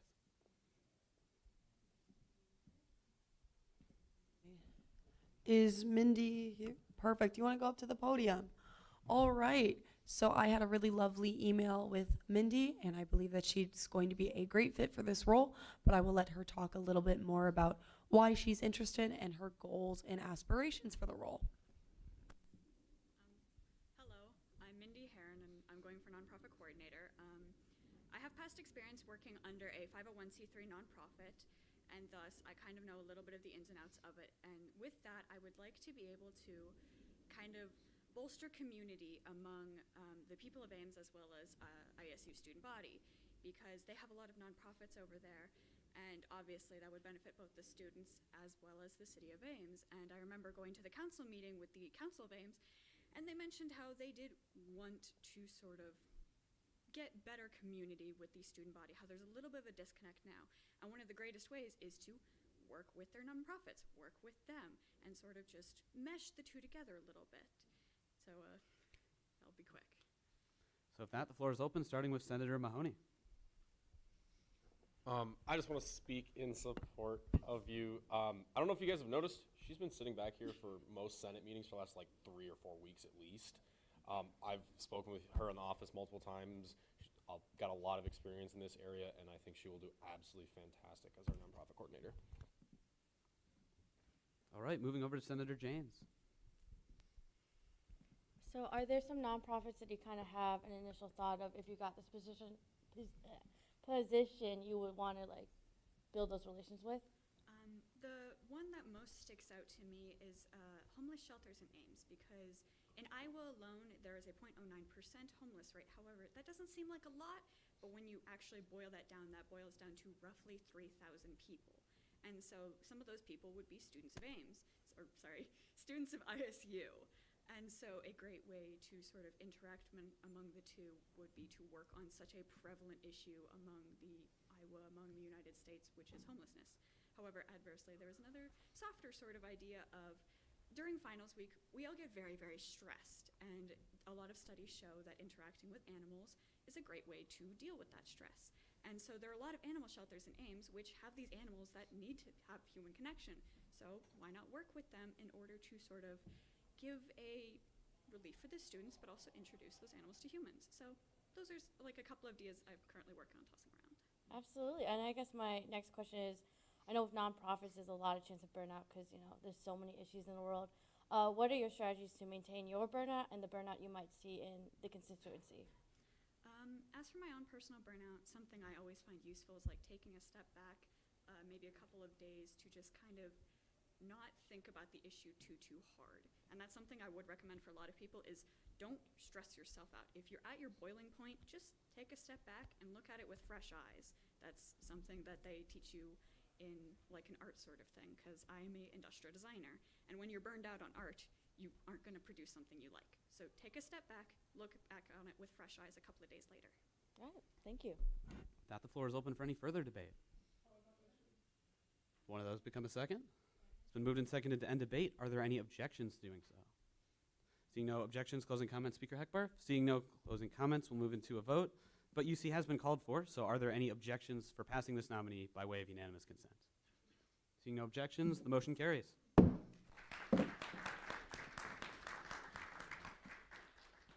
Moving on to item 2023-2-076SC, confirming nominees to the Election Commission with Speaker Heckbarth. Is our nominee here? Perfect. Go on up to the podium and tell us a little bit about yourself and why you want to be a part of Election Commission. Hi, I'm Tatum Anthony. I am a freshman and I'm studying healthcare management. All right, and so I guess with that, the floor is open for any debate, starting with Senator James. I guess what made you specifically interested in Election Commission? I've always had an interest in politics. I'm not going into politics now, but the Election Commission is something that I've thought was interesting. All right, and then yeah, I guess that's it. I yield. Floor is open for any further debate. It's been moved and seconded to end debate. Are there any objections? Seeing no objections, closing comments, Speaker Heckbarth. Seeing no closing comments, UC has been called for. Are there any objections to passing this motion by way of unanimous consent? Seeing none, the motion carries.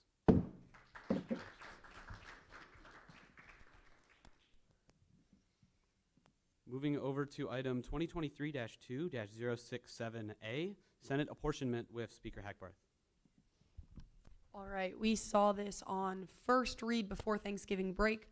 Senate apportionment basically assigns your constituency the number of seats that are available on Student Government Senate. It is determined by the proportion of enrolled students that are either living in your residency area or that are a part of your college. Most of the numbers, I believe all of the numbers stay the same. If you want to go up to the podium and answer any questions. But I personally think that this should be a pretty easy bill to pass because nothing's really changing.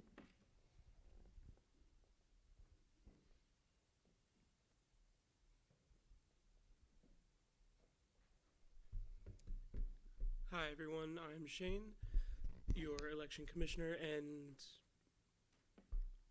I could not have said it better. So with that, the floor is open, starting with Senator Azan. Could you talk about the reasoning of 11 seats for UROC? Why do we have so many senators for UROC? I believe UROC has, if you look in the middle column, it says 10.8 something. We round up as long as we rounded up as long as they already had a seat. So again, off-campus is pretty wide range of area, right? Mm-hmm. So it also includes the city residents of Ames, right? Mm. I'm just confused how you getting this number, or I don't know. Yes?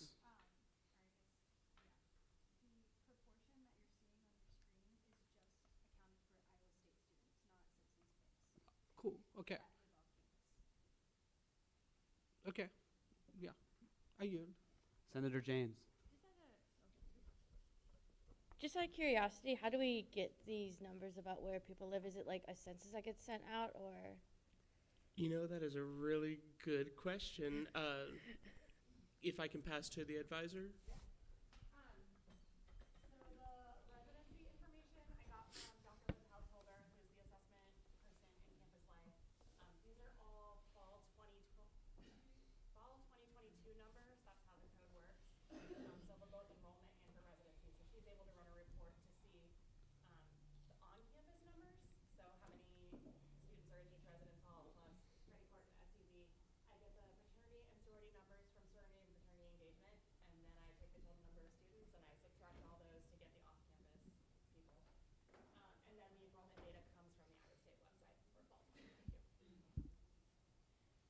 And then my next question is, this doesn't affect at all the amount of people that at larges can be on committees. That's a separate documentation.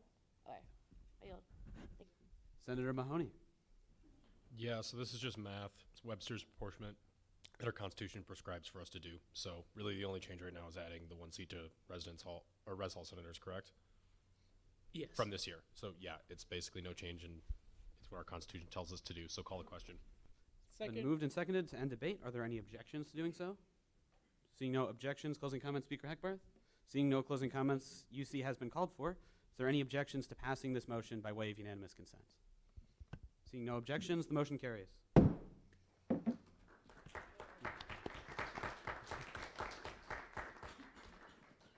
So moving into item 2023-2-068A, Election Commission Code Revisions with Speaker Heckbarth.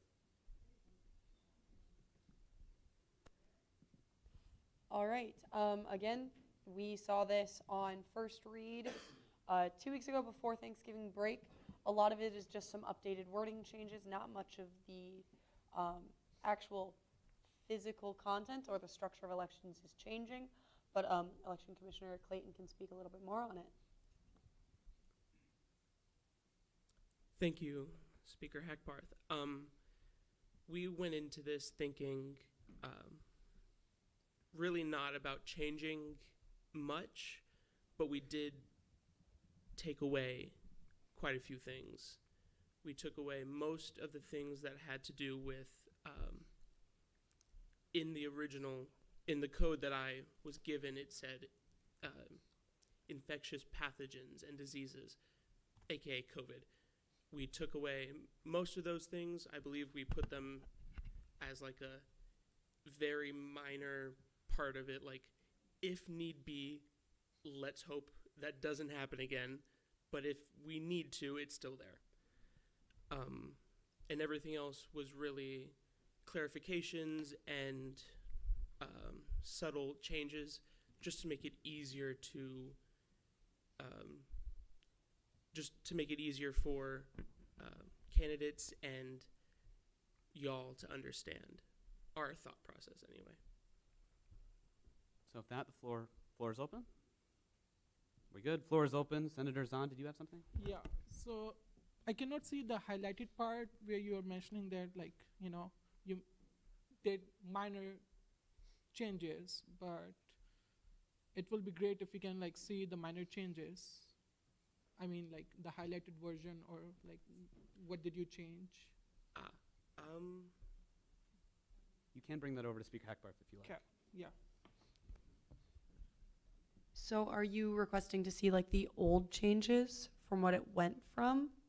I mean, like the highlighted version, like red or green color coded, you know, so like we can compare like what was previously was there and what was added or removed, because like it doesn't make any sense to like pass something without seeing any changes. Those changes are delineated in the bill. All of these ordered clauses will reflect the added or all of the changes.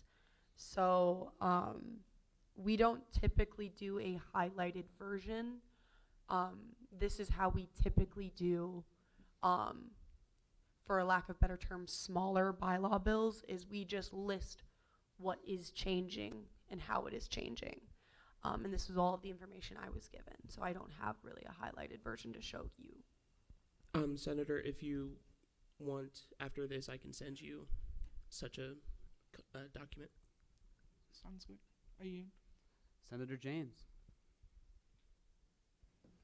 All right, just to clarify, obviously none of us wants to hope that a pandemic happens again, but the new legislation that was written for the pandemic wasn't just completely removed, it just was like put in like, I don't know how to say, a state of inactivity, so that it can just be triggered if something happens. Yes, if I remember correctly, it should be at the very bottom of the entire thing. I could be wrong. I was thinking it's been a little bit. I just, if you said yes, and that's all I need. But yeah, thank you. Floor is open for any further debate. Seeing no debate, it's been moved and seconded to end debate. Are there any objections to doing so? Hold on just a moment. Seeing no objections, closing comments, Speaker Hackbarth. Seeing no closing comments, UC has been called for. Are there any objections to passing this motion by way of unanimous consent? Seeing no objections, the motion carries.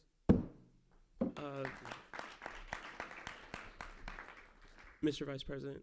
Yes? Is there a way I can make a small announcement about elections? Is there a format I can do that in? So technically, I'm afraid not. Okay. So it would be a closing comments announcement. Oh. Or closing announcements, excuse me. Got it. So. Thank you. Thank you. So moving on to item 2023-2-070SG, seating an at-large to the Health and Wellness Committee with Senator Everhart. Yeah, so this bill is to seat Max Kuehler to the Health and Wellness Committee. As some of you may know, or most of you may know, but a couple of you may not, Max was a senator, but she ended up resigning simply because of some conflict of schedule. And she still wants to be part of student government and be active within the organization. So that's why she, had talked to Director Spahn about being seated as an at-large to the Health and Wellness Committee. I don't believe she is here tonight, but yeah, I would say vote favorably for this bill. Max has shown, great interest just within student government in general. So with that, the floor is open. If there's one of those to become a second, it's been moved and seconded many times to end debate. Are there any objections to ending debate? Seeing no objections, closing comments, Senator Everhart. All right, UC has once again been used as a closing comment. Are there any objections to passing this motion by way of unanimous consent? Seeing no objections, the motion carries. On to item 2023-2-071SG, seating a senator to the Health and Wellness Committee with Speaker Hackbarth. Yes, absolutely. Michaela, if you would like to go up to the podium. So Michaela has been nominated by Director Spahn to sit on the Health and Wellness Committee, and I think it is a great fit for somebody who's in the College of Human Sciences.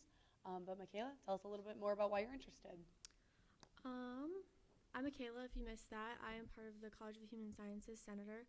The main reason I want to join Health and Wellness Committee is because I have a lot of great ideas when it comes to the mental health aspect of things, which I think is looked over.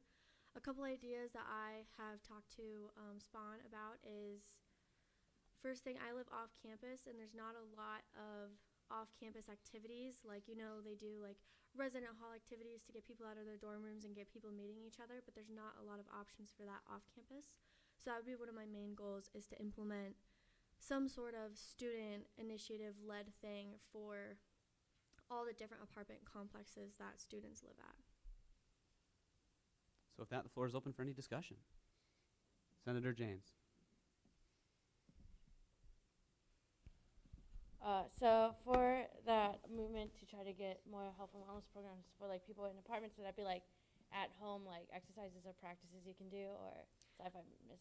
It would be more of like kind of like a social outing. So it Oh, wouldn't really necessarily be about the physical and like exercise portion of things. It would be more of just getting people to interact with each other, especially like when it comes to like winter and it getting dark at 4 p.m. Like no one actually wants to like go out and like socialize with people, and it's only 4 o'clock and people are just like they're ready to just be done and go to bed.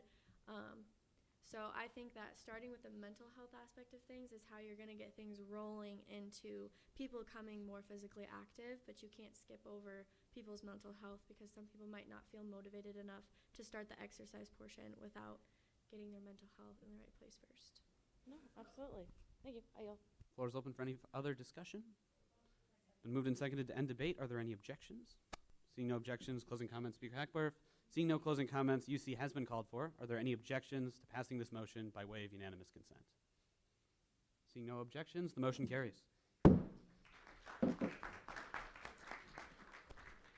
Moving into item 2023-2-075SC, confirming a nominee as an asset volunteer with Speaker Hackbarth. All right, so Senator Azan has been nominated by ex officio Clark. So give us a little bit of background information as to why you want to be an asset volunteer. Thank you, Speaker Hackbert. I met with Quinn and Jeff, and we talk about like the asset, what are the things that they do. I love the work they do, so, and especially the schedule that I have, so I'm not going out of town. I'm in Ames, and most of the meetings are in January first week, so I was like, I'm available to contribute. That's why I sign up. I'm open for any questions. That the floor is open for any discussion. Senator James. I guess my first question is, at least from what I remember from what asset is, like, do you have like a drive for like and a passion for like nonprofits and stuff like that? And then are you relatively familiar with some of the nonprofits? Are you like willing to make yourself familiar? Yes.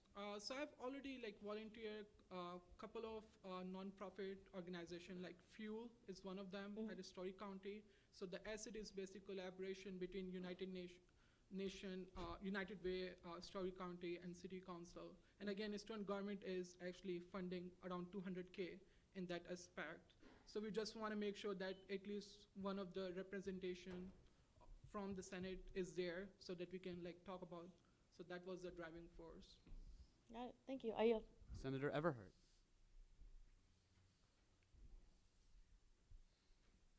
Yeah, so I guess can you just like give me a description of what exactly your role would be, or what you assume, like what the role is?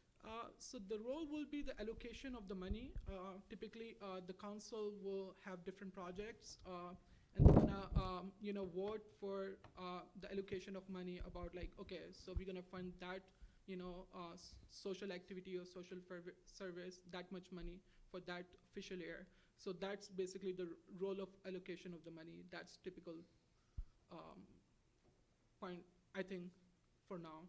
And we'll see maybe if there's something else. But so far, based on the discussion that I had, that's pretty much the role that I can think of. Yeah, and then second question, did you have the opportunity to speak with other current Senator Eisma, since he also sits on that committee? No, I didn't get a chance to speak Senator Eisma, but I talked with Quinn, the vice president, and the Jeff, and yeah. Okay, I yield. Is there any further debate? Moved and seconded to end debate. Are there any objections? Seeing no objections, closing comments, Speaker Hackbarth. Seeing no closing comments, we'll move into a vote. UC has been called for. Are there any objections to passing this nominee by way of unanimous consent? Seeing no objections, the motion carries.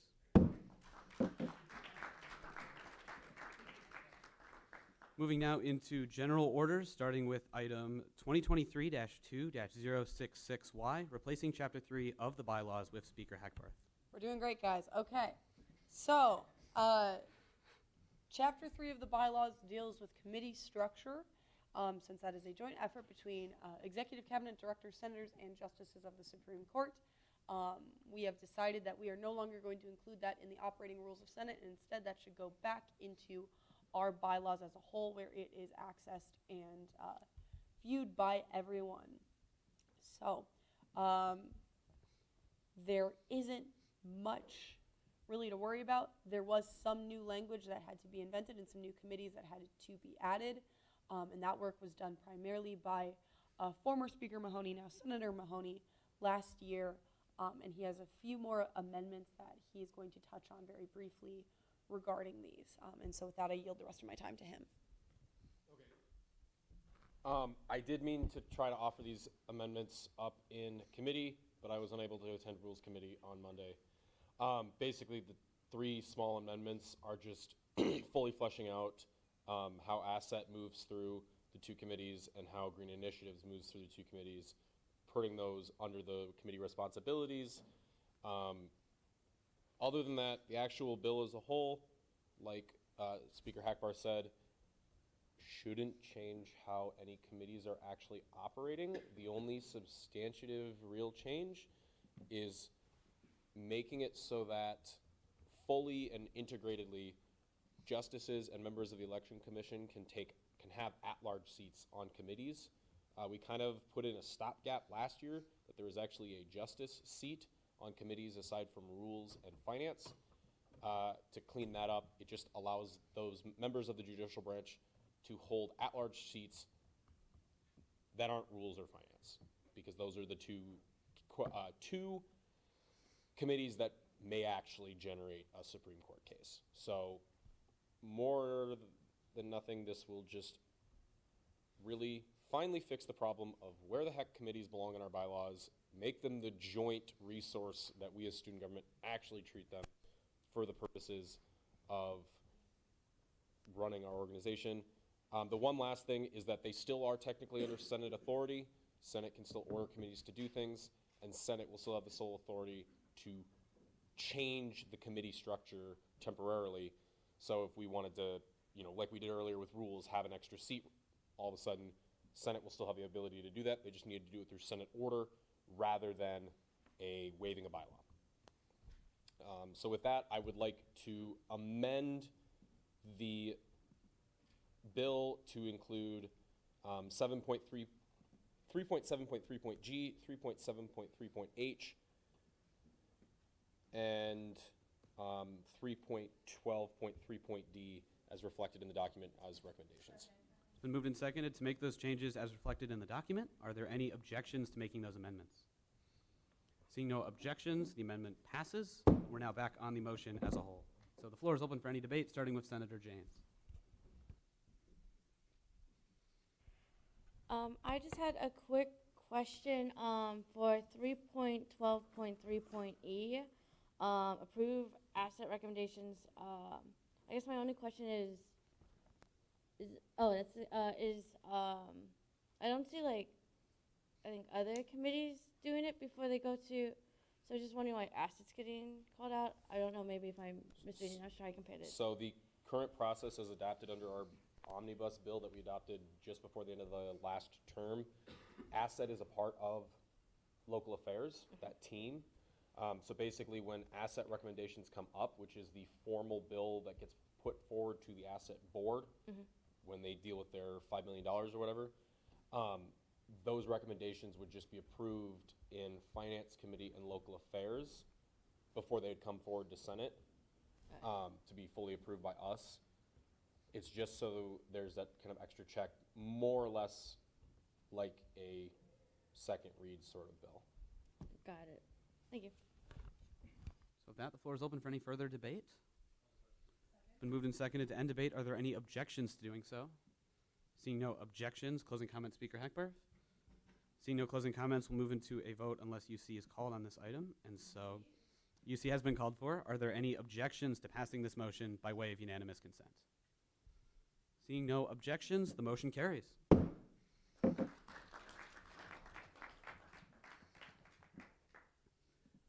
So with that, we'll move into item 2023-2-065SR, which is on first read, replacing the flagpole on Central Campus and adding a cement walk and trimming the trees with Senator Larson.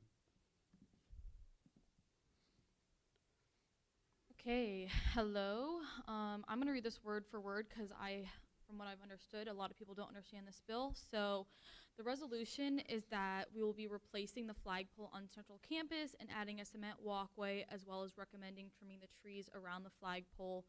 The flagpole on Central Campus has been bent for many years, and the trees around the flagpole are overgrown, catching the flag and ripping it on many occasions, and many staff members have been made aware of this issue, yet nothing has been done to completely resolve the issue.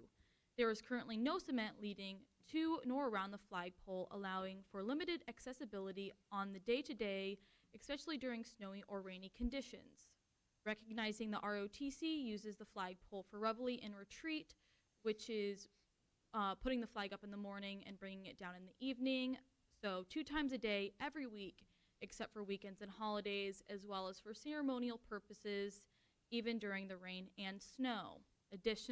Adding the cement walkway would allow for more effective and professional ceremony purposes, like being able to shovel snow off the sidewalk and not tearing up the grass, as well as allowing for proper military movements on cement compared to grass. Military movements are just like facing movements.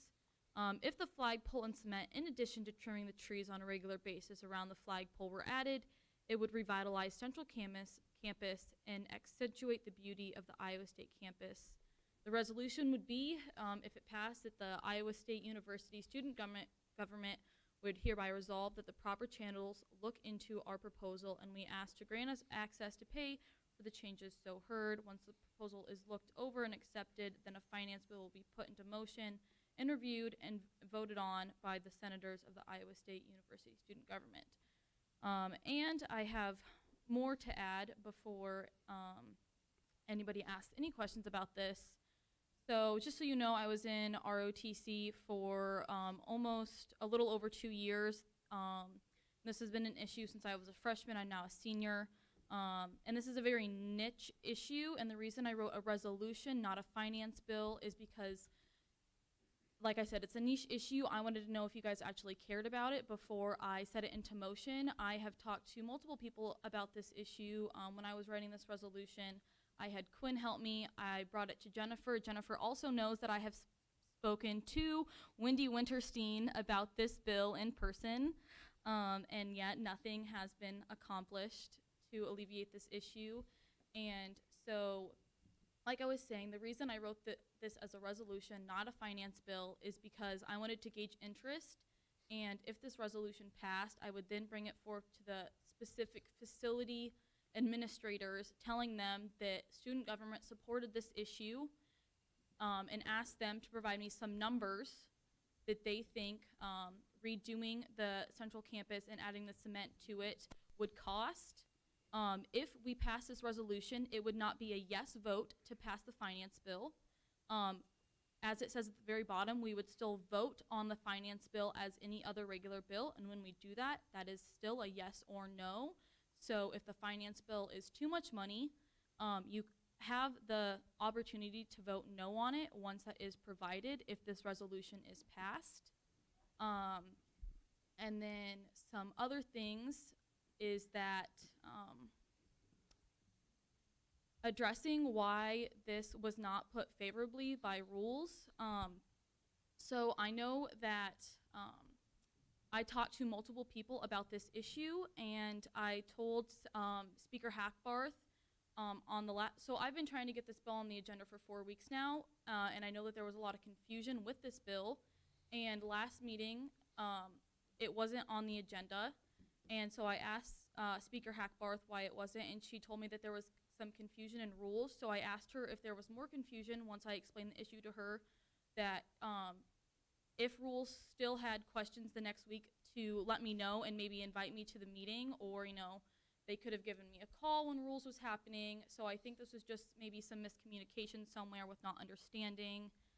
And with that, I would like to hear some questions. All right, and so for the good of new senators, this item is on first read, and so that means we can receive yes or no questions of intent, and we'll fully debate and vote on it on its next appearance. Can I move to waive first read?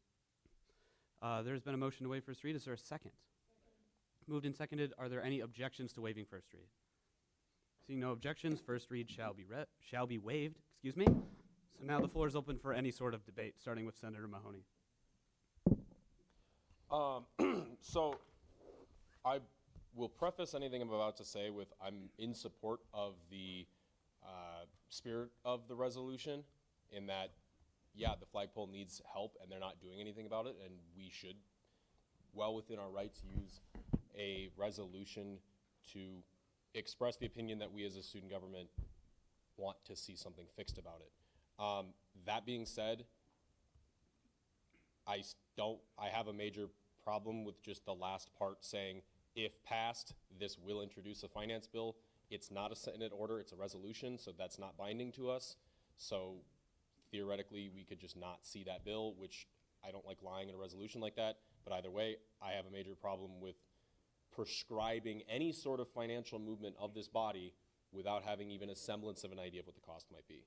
So to even introduce a finance bill that we might not support, I think is just a bad idea.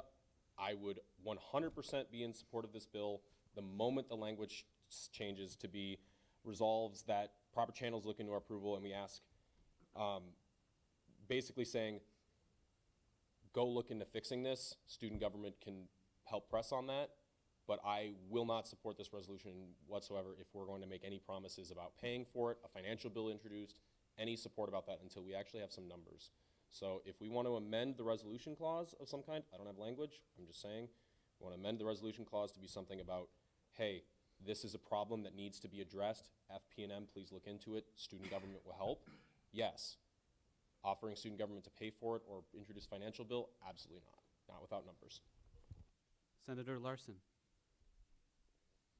So like I said, the wording is that we will vote on it, and as is every bill, if you don't like the numbers that I put forth in the finance bill, which is why I'm writing this, I want it to fuel the fire of being able to present it to the facilitators and tell them that this is an issue that I care about. So I want them to know that this isn't just something that I alone care about, that we agree on it, and that if they put these numbers forward, I'm going to make a finance bill, and we as a Senate can vote yes or no on whatever numbers I put forth.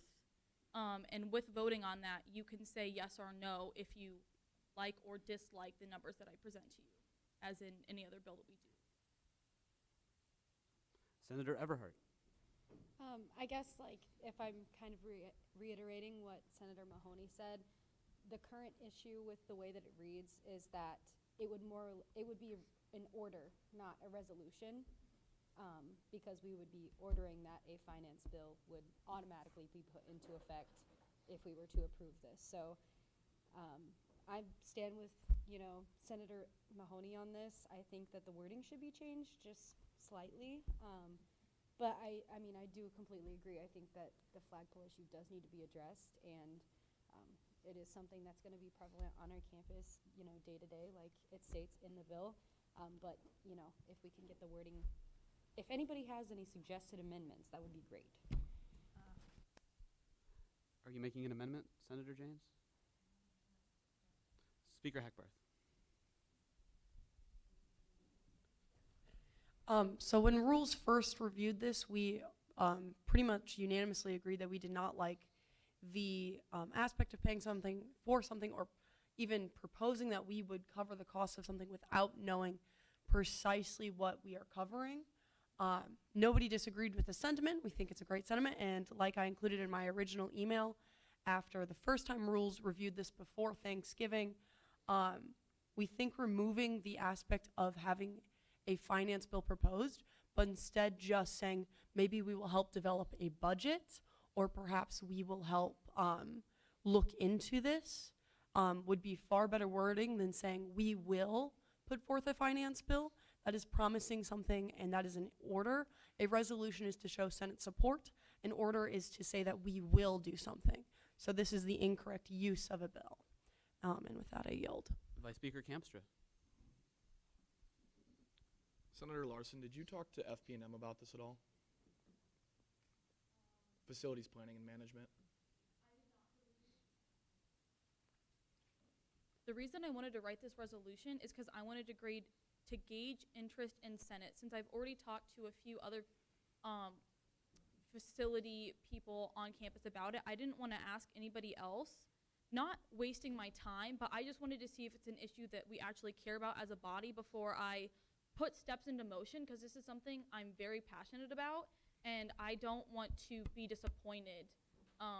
So I wanted to write this resolution saying that we all agree that this is something we care about, before I make any other steps to contact anybody else.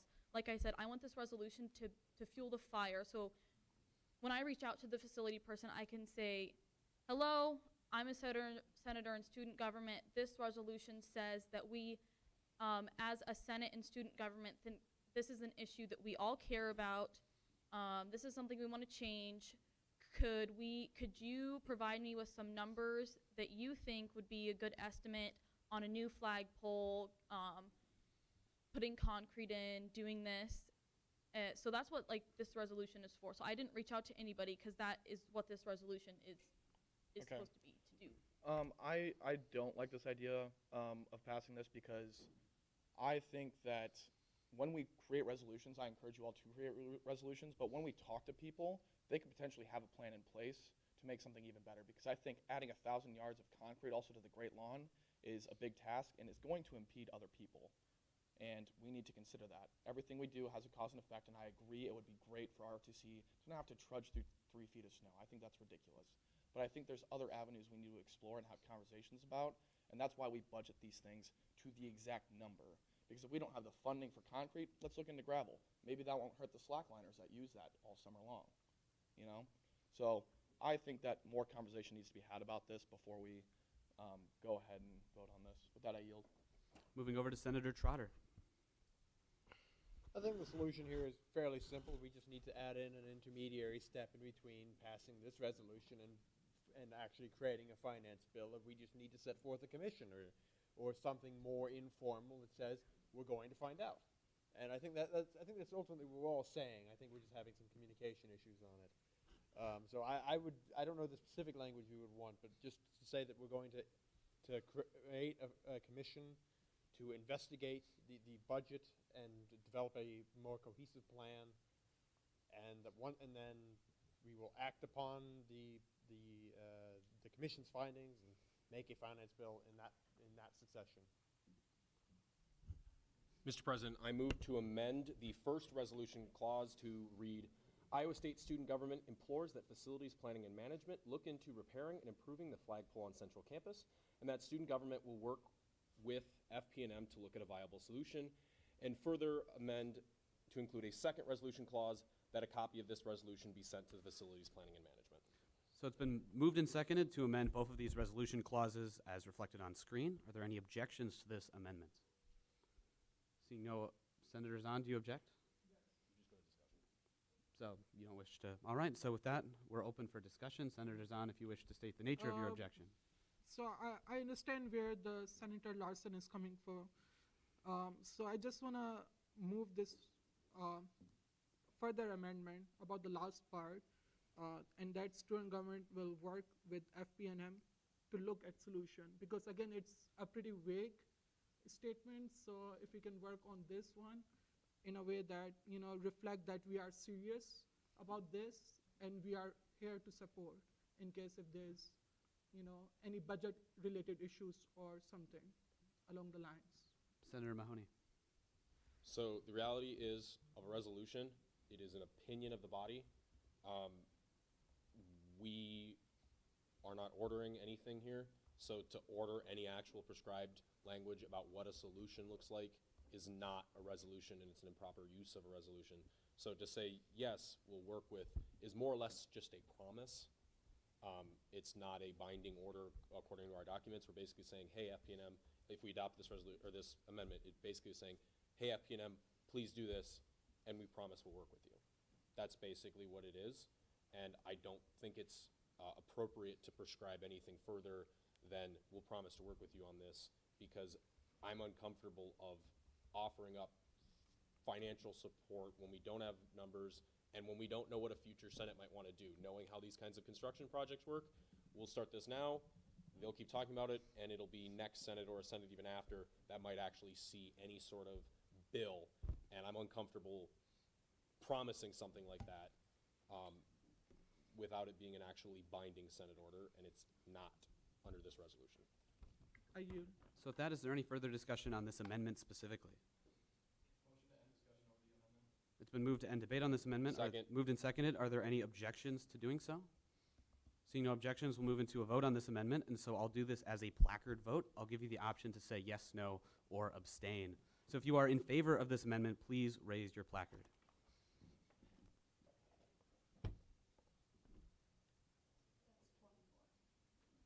Thank you for saving me getting all the way around with a vote of, thank you very much. With a vote of 23 to 0 to 0, the amendment passes.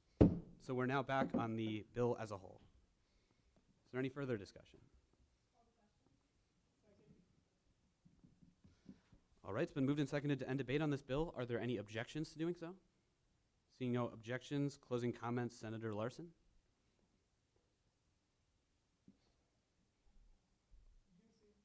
Seeing no closing comments, UC has been called for. Are there any objections to passing this motion by way of unanimous consent? Seeing no objections, the motion carries.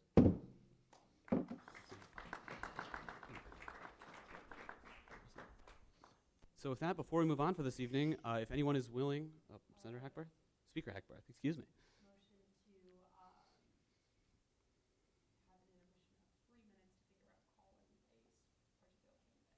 All right, it has been moved to recess Senate for 3 minutes before we move into our elections. Is there a second on that motion? Second. Are there any objections to recessing for 3 minutes? Seeing no objections, we will return at 8:07.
All right, go ahead and talk, Trey. That good? That was gross. Yeah, I think that'll work. Yeah, it's working. Keep talking, Trey. Okay, awesome. Thank you so much, guys. Yes. Yeah, no problem. That works great.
All right, and so with that, Speaker Hackbarth and Vice Speaker Campstra, are you giving up your Senate offices?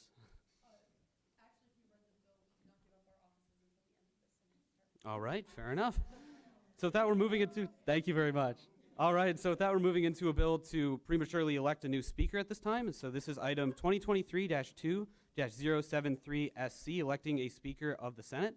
And so with that, I will do my best to kind of make this process clear for new senators as we go along, but we'll begin with the nomination process. And so if someone would like to motion to open the floor for nominations, then we'll go around and hear who is being nominated. So moved and seconded, are there any objections to opening the floor for nominations for speaker at this time? Seeing no objections, we'll start with nominations, starting with Senator Mahoney. I nominate Senator Wellman. Do we have Senator Wellman? All right. Just as a parliamentary note here, unfortunately Senator Wellman had to leave because he is sick, but he will still be running in the election. He just won't be on the roll and he will not be a voting senator. Wellman accepts.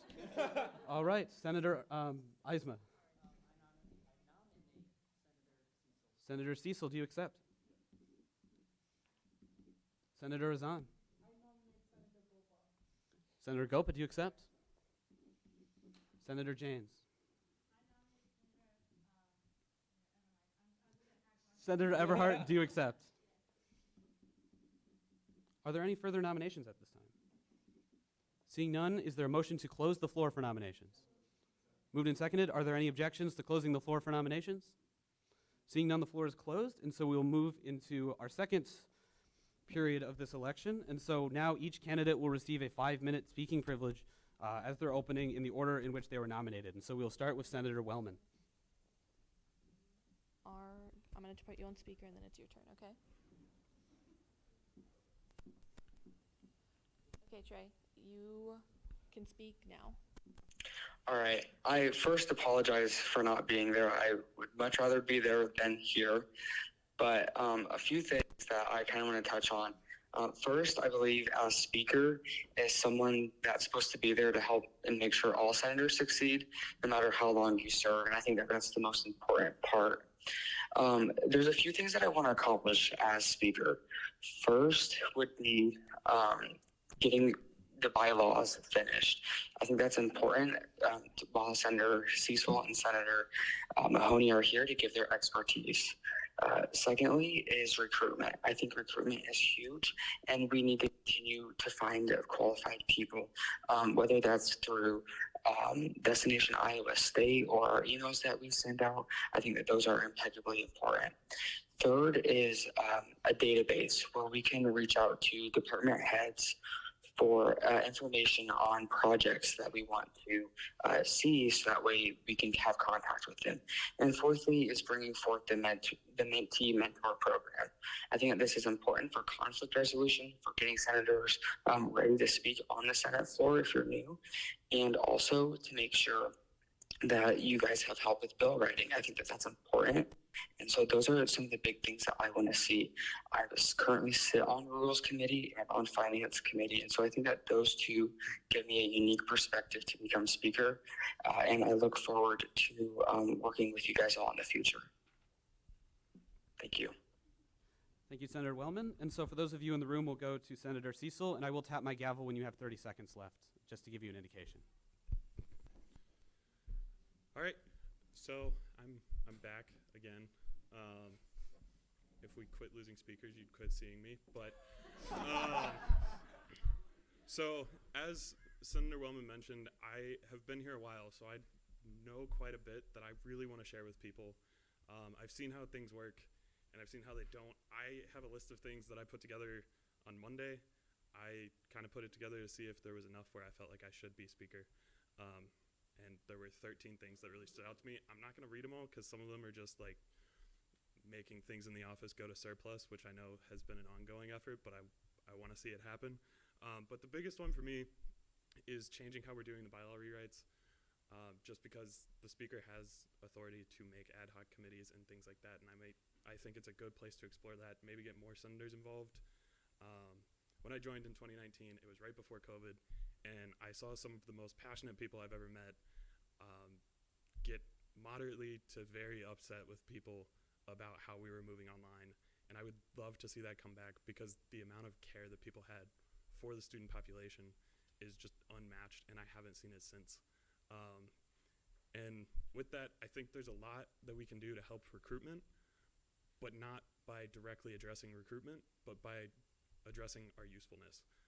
If we have projects where we're out and showing students why we should be working and why it's a benefit to be a part of this organization, it's a lot easier to say, here's your evidence for joining, than just saying we should join. In the last 3 years, we've had a lot of events where we've said we should join, and we've focused our effort on that, which means we have less and less that's backing us and showing our importance. And I think it's really important to try to push back into the area where we're actually going out and helping students, talking to constituencies a lot more. I know some people are really good at it. I know others are really bad at it. So just getting kind of on the same page with all of that, that's huge. And teaching new senators how to write bills, not just like taking this bill and replacing your own words, but explaining what it means, why we're doing certain things. I think that's a really big thing we should do. And you know, I am a big fan, the same as Senator is on, of like showing the comparison documents, and I would love to see that on more documents. I know it's complicated, but there are features in Word that help you do it. I made one just a couple minutes ago just to help some people out that probably wanted it. And I'd really love to see more advertising of our meetings. Social media has kind of gone down a little bit. The website's been down for a while. I would love a lot more external focus on what we're doing, showing what we're doing, when we're doing it, and how we actually are benefiting students across campus, because we do a lot of great things, but getting people to understand that we were a part of that is half the struggle to show why we're here. I'm in my 5th year, and a lot of my peers don't know what student government does, and they've been here 3, 4, 5 years and still don't really know what the value is. So I really want to make it a mission to be one of the most valuable resources for students on campus.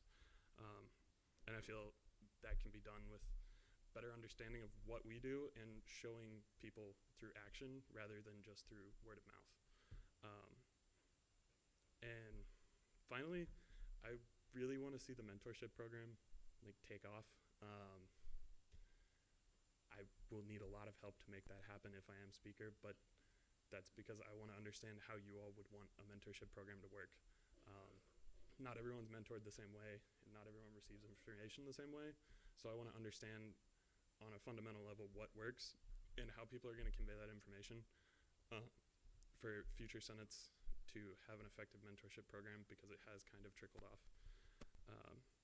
And I really want to inventory the basement. That's a project I've already tried working on. We have a lot of stuff down there that when we started looking at it, no one knew it was down there. Some of it's really old and cool, but it'd be good if we actually knew what we were storing in the large space that we're using, because if we can get rid of it, we probably don't need to keep it. Either archive it or send it to surplus.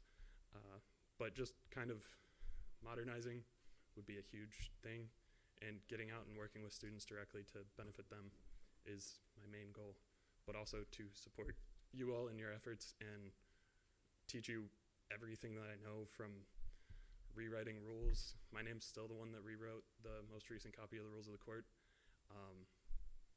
I'm kind of surprised because there's edits that I would make that other people haven't made, but I'm also very critical because I spent essentially 2.5 years rewriting it. So I'm excited to potentially be the speaker. Thank you.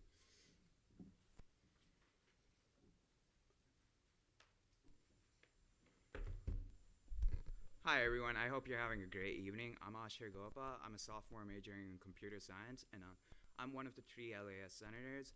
This is my 2nd year being involved in student government, and I want to run for the Speaker of the Senate because I think I'm qualified by having enough experience with our legislative branch. I want to help make our Senate better by building stronger leaders and fostering a sense of community. I'm going to give you the harsh reality about the functioning of Senate for the next academic year. Half of this room will be empty. Our old guard is going to be leaving, and we're going to have to build better leaders. And I plan to do this with a leadership program, with a leadership development program.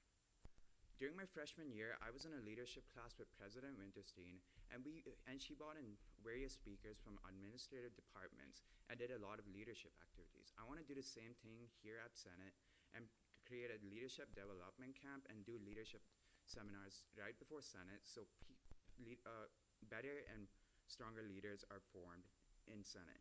I want to bring in panels with big student organizations on campus and have them share their insights so we know what they're actually going through and see how their leadership is being formed. I want to restart the mentorship program. This was actually created by a former White Speaker, Andrew Bruick, and I want to bring it all up again because our old guard is leading, but they can impart their knowledge to us in various ways in various meetings.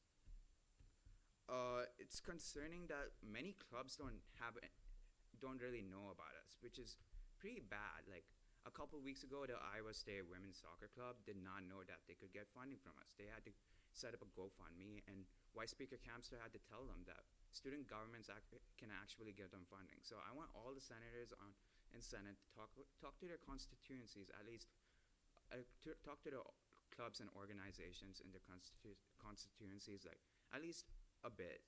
I want to make sure that 50% of organizations are reached out by the end of next semester so that they know the basic understanding of student government. To get more Senate members for next session, because this room is going to be half empty. We're going to have to do better outreach and retention programs. We at the we send out a cohort of students down to the Iowa State Capitol every year, and I want to do the same thing for our Senate office. We have a beautiful office. We should be able to show it off. I want to put out signs outside the MU like once a month that, hey, take a tour of the Senate office, learn more about student government. Senators would be able to talk about the projects they're doing currently, and they would be able to showcase their ideas, and more senators could be more candidates would be more interested in Senate. We should be optimizing office hours. I've spent way too many hours in the office doing nothing. I wanna change that. There's no way I can force you how to choose how you spend your office hours, but for the senators that are interested, I want to provide them with the resources and the help to connect them to projects or people running their own projects and require help. There are always things to do, and I want to give senators opportunities to optimize their office hours and make a difference. I want to be approachable as possible and be able to support any senator. I want to have weekly meetings with you guys if you have a project that you're passionate about. Like, everyone came in here with projects they were really passionate about. I feel like if you get the resources and the connections to really pursue those projects, I think that little push is what really excels you to get better projects. I'm in talks with the poli-sci and statistics departments here at Iowa State, and I want to start a polling program. So for the more critical bills we are going through, like let's say the flag bill today, we can use polling to figure out, hey, is this something that students require? And the flag bill the flag resolution would have been something the polling program would have helped us with. And I think that's going to be really important for senators to make decisions on, and polling will help us in the future. I want to also start a bill writing program and have every single one of you to write your own bills once a semester. And yeah, I will be passing out my 40-day plan for the third session of the Senate. I want to follow this to a T and make Senate as stable as possible for the next year. In conclusion, I stand before you with a passion for positive change and a vision for a stronger, more engaged Senate. I want to stabilize Senate, make better leaders, improve retention, and do a lot of mentorship and a lot of community building activities. Thank you.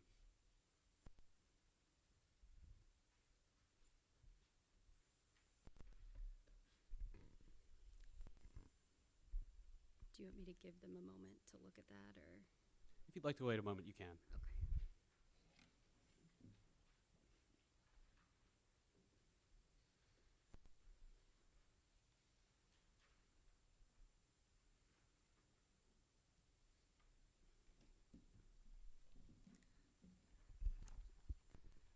All right, I will start whenever you guys are ready. So just a quick little thumbs up. Are y'all good? Okay, perfect.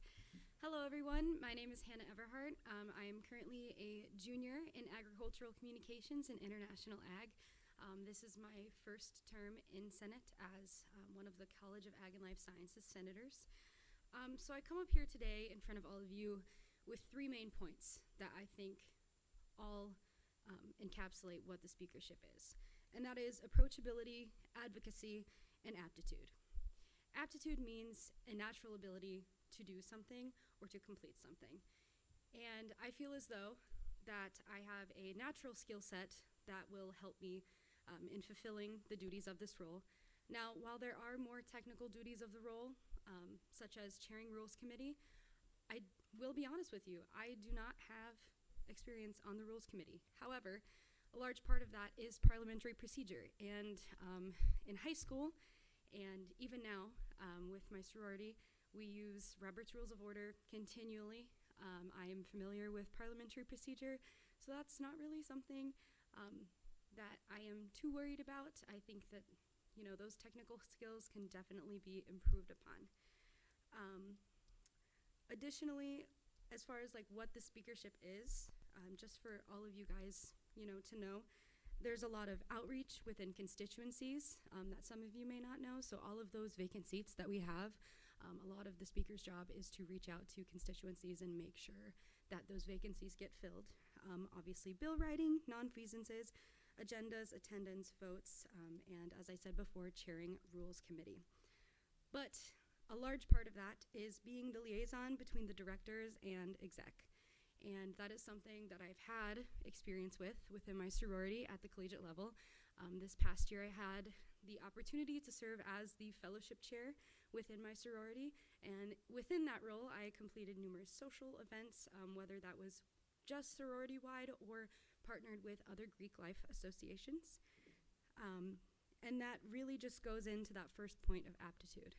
The second being approachability. Another large part of this role is internal conflict resolution. And a lot of you may not know, but the speakership and the vice speakership serves as one of the chief officer positions. This can be something that is extremely mentally taxing and very time consuming. And I'm telling you all right now that I am taking the bare minimum credits next semester, so I know I will have time for this role. Additionally, you know, student government has become something that I am passionate about. If you would have asked me a year ago that I would have been standing in front of you all here today, I would have laughed in your face and said, oh my gosh, you're crazy. And I think that, you know, really shows in my willingness to be up here today. Lastly, is advocacy. And I know some of my other fellow candidates have talked about, you know, recruitment and retention. And that is something that is very, very important, but also advocacy for the organization in general. A lot of constituencies and student organizations don't really know what we do. So I have made it a goal of mine to make sure and keep all senators accountable that they are reaching out to their constituencies and making sure that A, they know who we are and what we do, and B, they know how to receive funding and what funds are available to them. As far as specific projects that I have that can really go into effect immediately, would be similar to Senator Wellman's idea, would be a campus directory system for projects. So that would be senators or committees that, you know, need those resources for projects. They're able to look at that directory. And as far as, you know, something that can go into effect immediately, I want to better optimize our office hours. And I had a lot of discussion with a couple other senators about, you know, how are we going to do this? And I think the main thing to begin with is posting our office hours publicly so that way our constituencies understand, you know, when we are in our office. But, you know, that comes to the question, how are people going to know where our office are? How are we going to know where, how are people going to know where our office is? And, you know, that is a reality that we have to deal with. But I also would like to include weekly or bi-weekly tabling within the Memorial Union so that way people can reach out to their constituencies directly in a high traffic area. Thank you, and I hope you consider my vote. Well, thank you to all of our candidates tonight.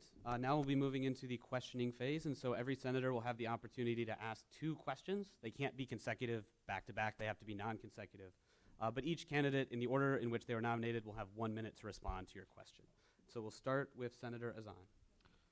I have a question for all the nominees for speakers. So could you guys talk about like one thing that you think makes you stand out for this speakership? I know all of you guys are awesome. You have like different personality, unique personality, but what's your opinion? I want to know your point of view. What do you think? What makes you stand out for this position? One thing only.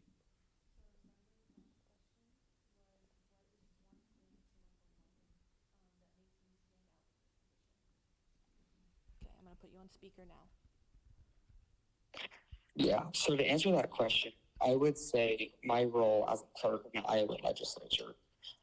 I oftentimes, or sometimes I don't agree with everything that my boss does, but we have to understand that we have differences, and that's okay.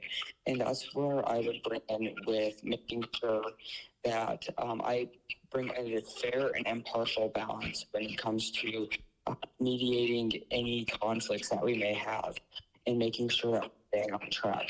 A big portion of my job is keeping my representative on track in the legislature and making sure that we are continuing to get our goals done that he has set out for that year. And so that's what I have experience in, and that's what I plan on doing and implementing in Senate, and just making sure that everybody is ready to go, and we are, I guess that's to answer your question.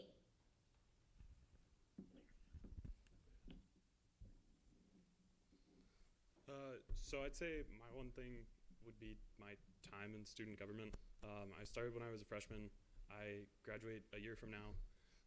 So even after I would be done being speaker, I'd still be around. But I spent 2.5 years on the Supreme Court working with some bizarre issues that it's hard to explain sometimes. But during COVID, we had cases to try, and I saw how all that worked. I worked with a lot of people that were here prior to COVID, and across COVID, going online, all of that, we lost a lot that we had drive and passion. If you look at archive documents, that's there. But I've seen old senates, I've seen new senates, and I've seen a lot of things. I'm on finance and rules. I've been on rules ever since I joined Senate. And I've spent a lot of time understanding how this works and working with people to understand what they need and work with them when there's conflict and when they just need help accessing different resources.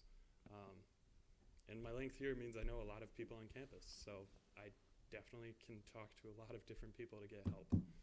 So I would say my approachability, like you can come to me for any problem you have or any project you want to do. So I would be able to help you. As Alex mentioned, even I do know a couple people on campus. So, I've had the opportunity to talk to most of the club presidents and organizations on campus, and I want to be the person you come to whenever you have a problem or whenever you need something. I'm gonna be there for you. If you win, that's when I would be the most happiest, and I want to see your projects come to fruition.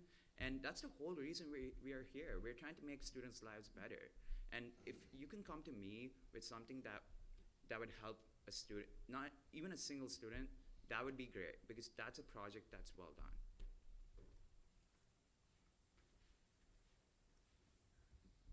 If I were to choose any trait that best recognized myself, I would say my creativity. As far as some of the projects that I have and that I've heard from my fellow candidates, I feel as though mine are very creative and have a new outlook on how to create a warm and welcoming environment within our student senate. One of which would be having one-on-one meetings with each and every one of you 3 times this next semester, so that way, I get to know you as people. You know, I talked to one senator and they said that it seemed like a chore to come here, and I don't want that to be the case. I want you guys to be here and have fun being here. So the first meeting, as I said, would be to get to know you and understand what projects and initiatives you want to take on, and other 2 meetings would be accountability meetings of such, where you can talk about the progress of your work and maybe just mini projects that you want to do along the way. I have point of information question. With Senator Siso, when are you graduating? Because like with Rules Committee, we had this like issue. Okay. Yeah, so I will sustain that, and I will let you know that there will be a clarification phase where you can ask questions to specific candidates, so I'd refer you to that. And we'll move over to Vice Speaker Kamstra. So you guys all have a really lengthy list, ranging from 4 to 13 points. And it's said that if a leader can get 10% done in their time leading, they've been more successful than most other leaders. So if you had to choose one thing from your entire list that you'd like to get done in the next 4 months, what would it be? So the question is, if you could choose one thing from the entire list of items that you listed off that you were wanting to accomplish during your term, what would it be? Now. My one thing would be the bylaw rewrites. I think that it is so essential that we finish the bylaw rewrites while we have some of our more senior senators here, such as Senator Kamstra and Senator Mahoney and the others, because they give great insight on previous things that have happened, on issues that will come forth. And so having their expertise when it comes to the rules and how we need to continue to move on, and how we need to continue to change them are extremely valuable. And so out of all of the other ones, I would say finishing the rules rewrites. Thank you.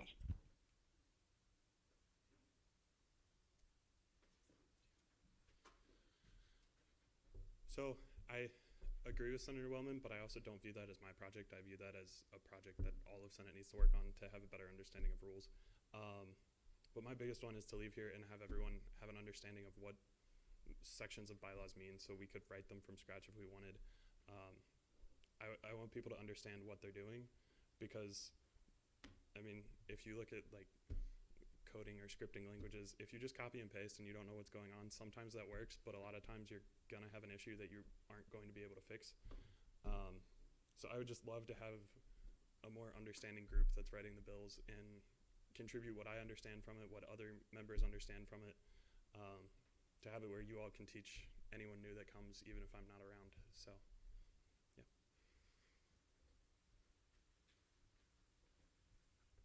So the bylaw rewrite is always going to be important, but the main point I want to go after is the leadership development program I want to work on. Everyone here joins student government because they want to be better leaders. So that's what I want to do with leadership development. I want to make sure you guys are educated by listening to people, listening to other people on how they lead, and making sure that you understand the organization better as a leader, and just honestly making you a better leader overall, because the education you get in student government is kind of essential. Like last year, I joined student government. I couldn't even talk on the stage, and student government has taught me a lot about being a leader. I was 50 pounds overweight. I was fumbling my first time. I was talking up here, and I learned a lot about being a leader here. I learned a lot from the senior members from Senate, and they taught me a lot about how to speak better and how to even present my bills better. And this year, Yep.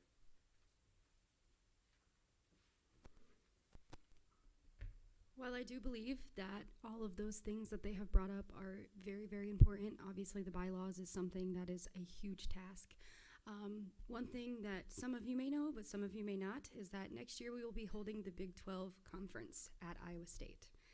And having the ability to go as the nominee to represent Senate at the TCU conference this past year was an amazing opportunity. And as soon as I would be elected into this position, I want to put a task force together to get that event planned as early as possible, because there is a lot that goes into it. And with my knowledge from that conference, I was able to come up with new and creative ideas and really just show off the beauty of what Iowa State is to our other Big 12 schools.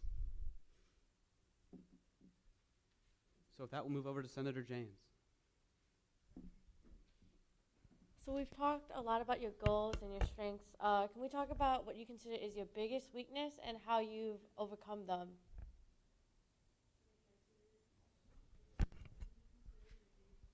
And how do you overcome it? I'm putting you on speaker now.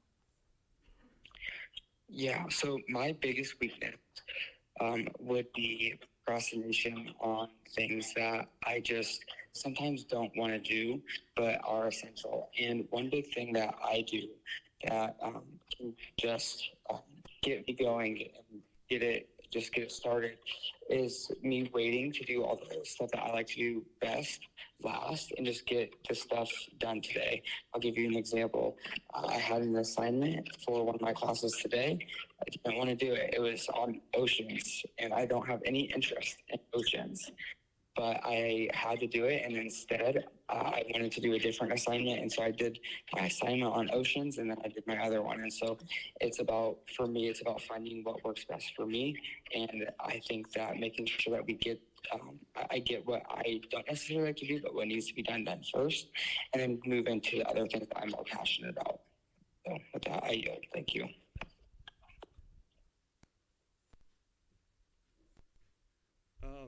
My biggest weakness is a lot of the time I assume that people don't like me, honestly. So I'm scared to interact with a lot of people sometimes. Being a part of student government has honestly been the biggest fix to that because especially recently I've realized that sometimes I just gotta trust my gut and do the right thing. Today I got an exam back that on the exam I just trusted my gut, and now I'm very likely to pass a class that I had to retake, which is really awesome and fueling me being up here right now. So yeah, but I also tend to ramble a lot, which those kind of go together because once I find someone that I'm okay talking to, they're gonna get long paragraphs or they're gonna just get trapped and I'm gonna ramble to them. I've definitely trapped professors that way. Learned a lot of cool things and met a lot of cool people because of it.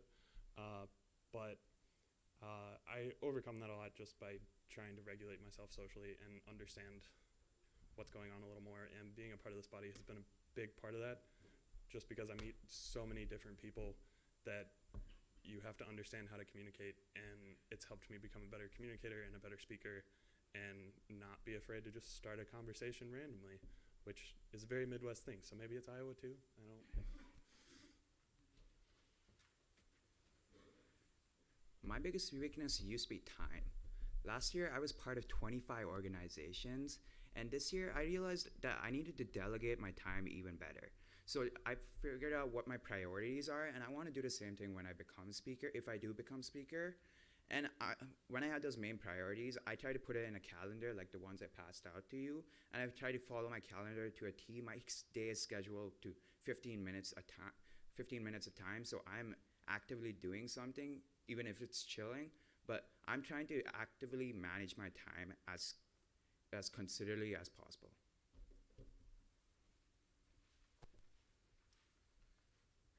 I would say my greatest weakness is definitely over committing myself to things.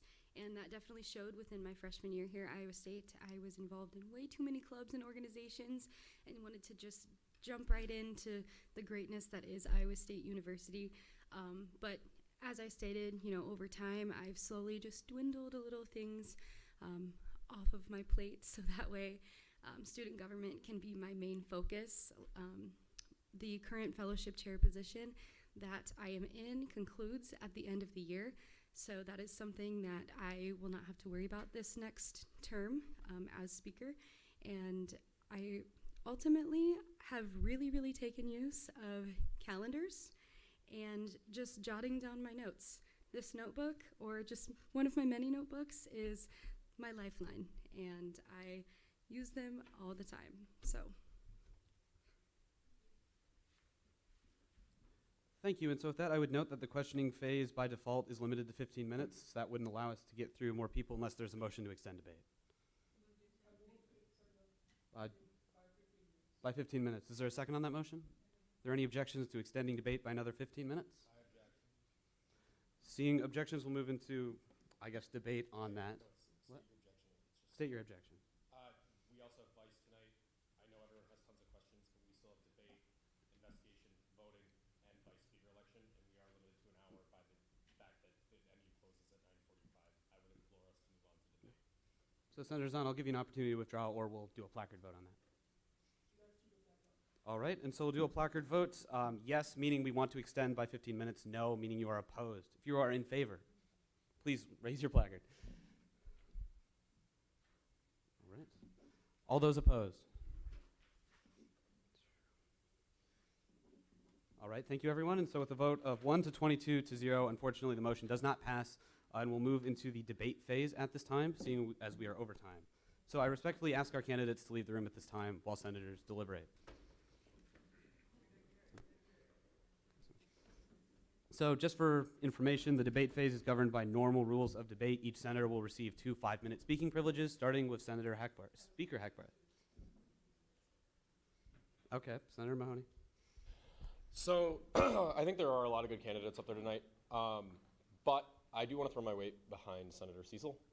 I really think that with the way our current chief officers are, with the way the current Senate is, with just the way the leadership of the organization is and what Senate needs, I think having somebody really experienced in the speaker role is going to be really, really powerful for our organization.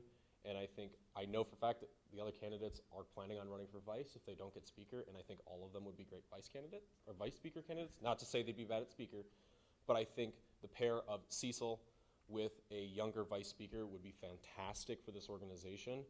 I think the speaker really has a lot of kind of day-to-day duties that people don't realize. There's a lot that comes with being a chief officer that people don't realize, and Cecil has been a chief officer before. And I think continuing to have that senior, experienced voice in that room would really bring some stability and really bring some continuity to the organization. So I really do think Cecil will be a great fit as speaker. I think I've also seen him really grow into being a great leader of leaders, as I like to always say, this semester. And that's really what the role of speaker is being a leader of leaders. We're all leaders in this organization, and to be that, upper leader is really, really hard, and you have to know how to interact with people, manage them, be sort of a glue. And I think Cecil's been really, really growing into that role, especially this last semester. So I think he'll do an absolutely fantastic job. I think he'll really continue to push forward and move with a lot of the momentum that's happening right now, but continuing to guide it in a really strong direction. And I really do implore you to vote for Cecil as speaker. I think he'll be the best fit. Speaker Hackbarth. After hearing all of the candidates, I would have to agree with also a former speaker himself, Senator Mahoney. I do believe that this organization would thrive underneath a very experienced senator taking the helm of speaker. I think we do have a lot of great candidates up there tonight, but none of them, with the exception of Senator Cecil, really understood the grasp of what speaker does. A lot of great projects, and a lot of them I'm sure you were very interested in hearing about, but not a lot of them really focused on what the role of speaker is. And he does have former experience as a chief officer. He knows a lot of people in this organization. He has the connections. I believe he would also be a fantastic role, or a fantastic fit for the role. Senator Eisma.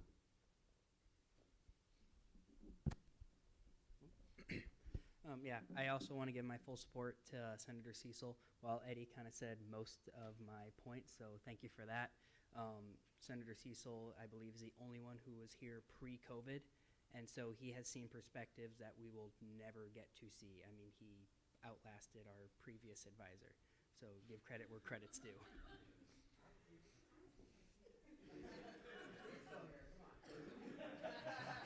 On that note, Senator Janes. I think something that I want to shout out is Senator Wellman. If any of you guys have been in Finance Committee, you know Senator Wellman and I don't agree on a lot of policies. I think it really was a show of his character and a show of his ability to work with others. That I was one of the people who walked up to when he was showing interest and wanted to talk about people. Because I think something that this position is going to need is a difference of a lot of opinions coming at you, a lot of personalities coming at you. And I think that Wellman has an amazing ability. And I know Cecil does too, probably. I just haven't seen it because we haven't gotten into as many disagreements.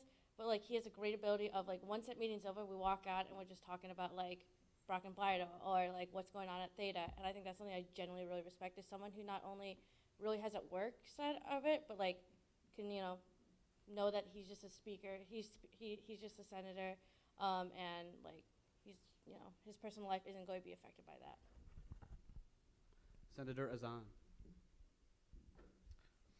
So So I just want to show my full support to Senator Gopa, and there's no second thought on the knowledge the CISL actually brings on the table. But the major concern that I have with this, in past we have seen that Rules Committee, most of the senators were like graduating, so we had this institutional memory loss. So I want to make sure that Senator Gopa is a sophomore.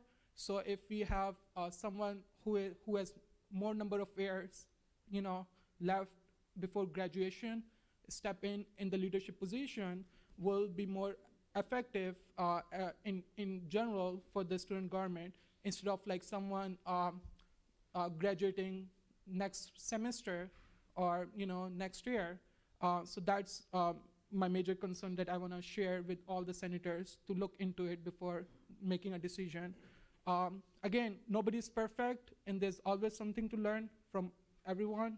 And Senator Gopa actually show dedication, that he's willing to spend time and learn and make effort to make this Senate a better place for all of us. Thank you. Senator Persley. I also agree with Mahoney and Hackbarth that the speaker should be someone with experience, that is a little bit older and knows what they're talking about. I want to put forth support for Senator Wellman, as he's been on Rules Committee and he understands what's going on, and I think he would be a really good candidate that is a little bit older and has a little bit more experience in rules and everything that's going on in student government. Senator Jones. Oh, you've put your thing down. Senator Mahoney. Just one thing I want to mention logistically, essentially, is that if Senator Cecil or Senator Wellman were elected into the speaker position, there would actually be a new opening on Rules Committee that presumably could be filled with somebody else new.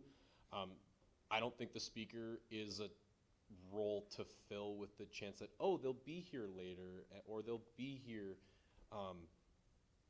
later. I think speaker is really the time to put the most knowledgeable person, or one of the most knowledgeable people, in the role, so they can pass on that institutional knowledge. We have a number of people in Rules Committee that are young, that will learn. They are learning.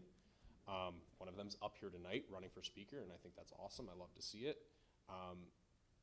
But I don't think putting somebody in the role because they're young is the right choice with this particular one. I think we have to go purely on qualifications, and I think in that regard it's Senator Cecil. I think for vice speaker, that's a great conversation to have about having someone younger that will continue to grow in that organization, but I think speaker is just too important of a role, and they really are the glue that internally runs this organization.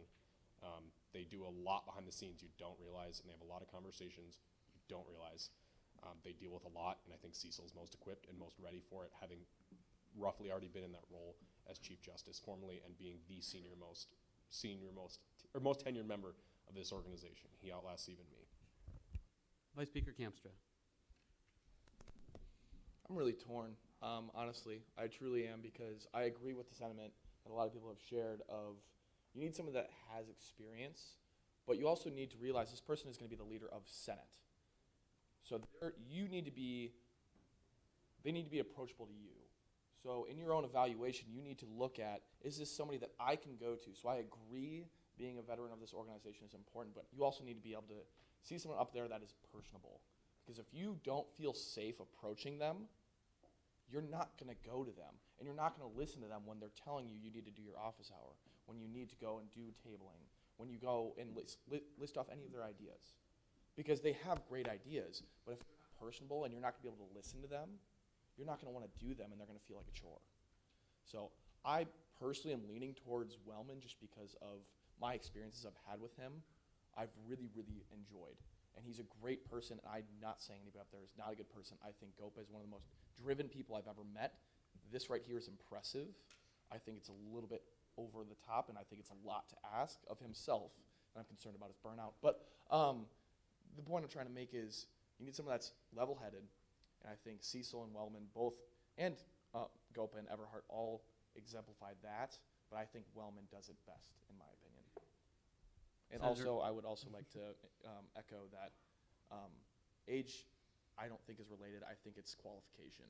And I do agree veteran is important, but qualification can show a lot about a person's abilities. Senator Momini.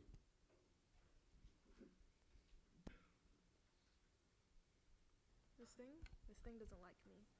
But anyways, I just want to throw a little support behind Everhart, even if it's not relevant now. I think she has great character. I don't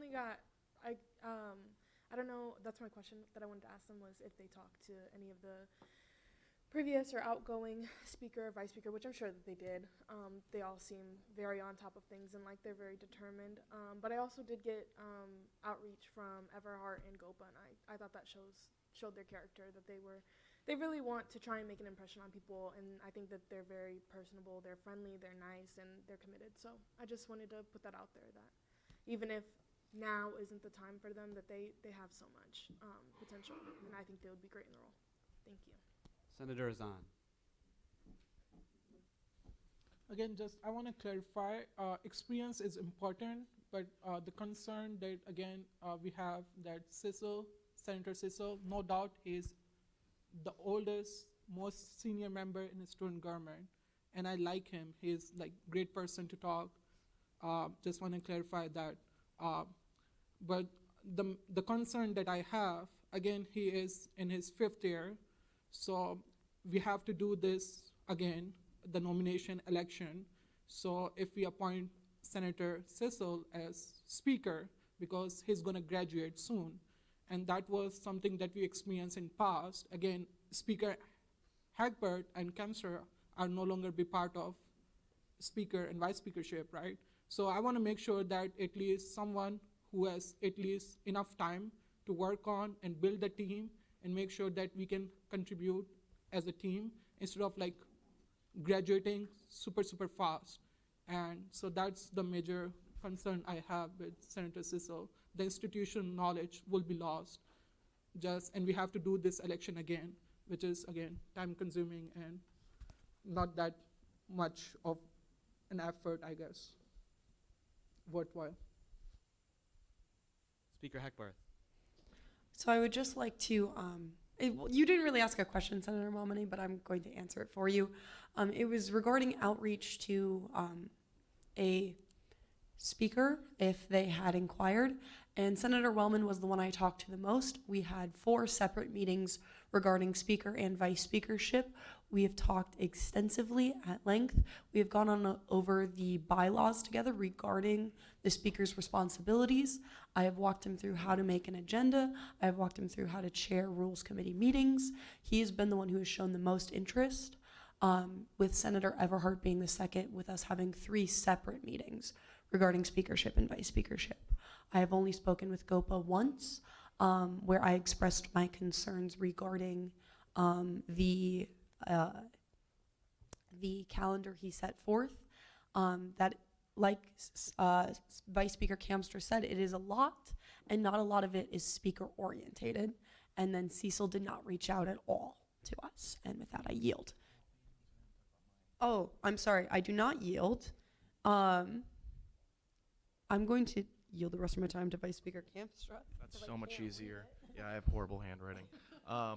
So Gopa and I didn't meet. That was my own fault in my own scheduling after Thanksgiving break.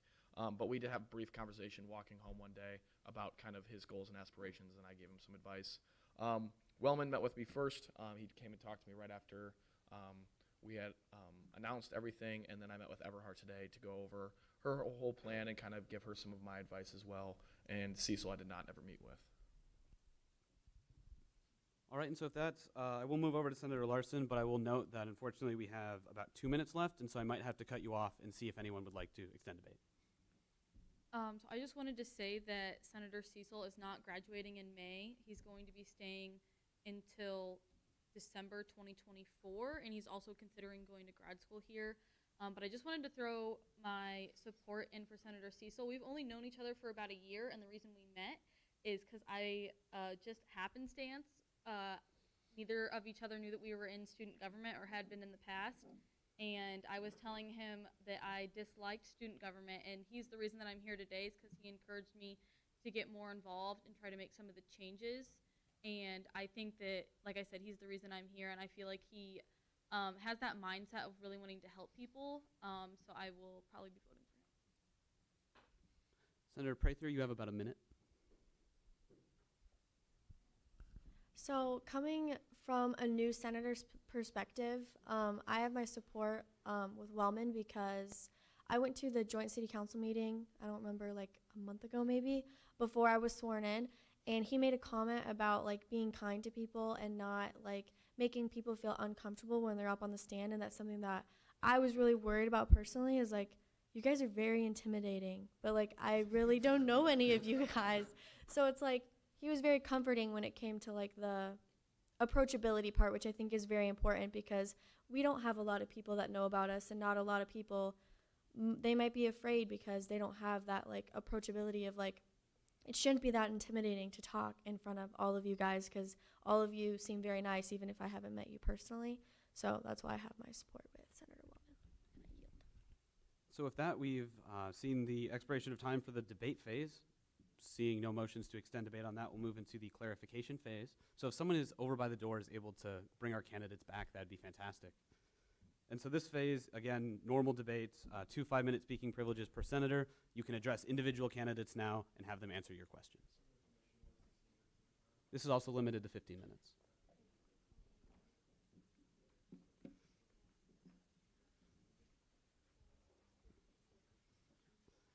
So with that, the floor is open for any questions, starting with Senator James. So first thing I wanted to do was motion to remove Senator Trotter from the roll. I don't know if that's been done already. It's been moved to remove Senator Trotter from the roll. Is there a second on that? Is there any objections to removing Senator Trotter from the roll? Seeing no objections, he shall be removed. Okay, and then my question is to Senator Gopa on the calendar. I think it's very good that you want to have so many activities, but my two concerns is one, over programming, and two, burnout for you personally, because this is a lot of events to host, and like what's the mitigation to help, mitigate that? Okay, so half these events are basically like weekly check-ins, like the monthly check-in with senators, the side-eye chats, PR activities I want to do, and like the community building activities. Those are fun activities for me to do in general. And yeah, I have experienced burnout in the past. During my freshman year, I was trying to keep a 4.0. I was trying to do all my organizations, be involved with entrepreneurship. But yeah, I experienced burnout, but I learned from therapy and mental health professionals on how to deal with burnout. And this year I've been taking it more relaxing, and next year I will be taking probably 14 credits because I'm taking 21 credits right now. And I think that the load decrease is gonna help me perform better for next semester. Great, thank you. Speaker Hackbarth. Senator Gokba, get back up there. I have another question for you. All right.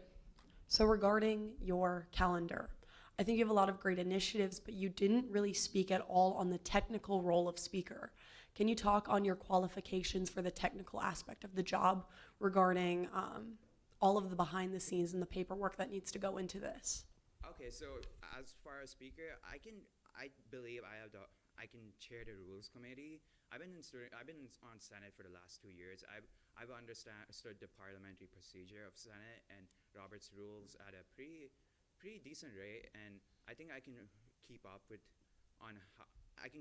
and try to learn how to write these things. Like Mahoney is still going to be here for another semester. I want to learn as much from him because he's honestly the most experienced member over here in rules, and Alex Cecil is also one of the most experienced members here in rules. I totally forgot. Yeah, Alex and Mahoney. I want to learn everything from them. We're gonna finish this bylaw by the end of next semester. That is a big goal of mine.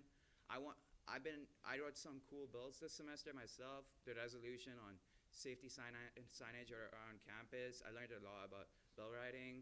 I also wrote the resolution on Native American Heritage Day, and that was a pretty cool bill because I learned the legislative process behind it. Like, I wanted to get it out of first read, but unfortunately I couldn't. But then I went back home that day. I read up our bylaws and parliamentary procedure and made sure, yeah, that was totally right. I was a bit tiffed because it didn't get past first read, but then I read the rules. I made sure, yeah, this was a fair assumption by Senate, and I want to keep on learning, and that's my my goal as speaker.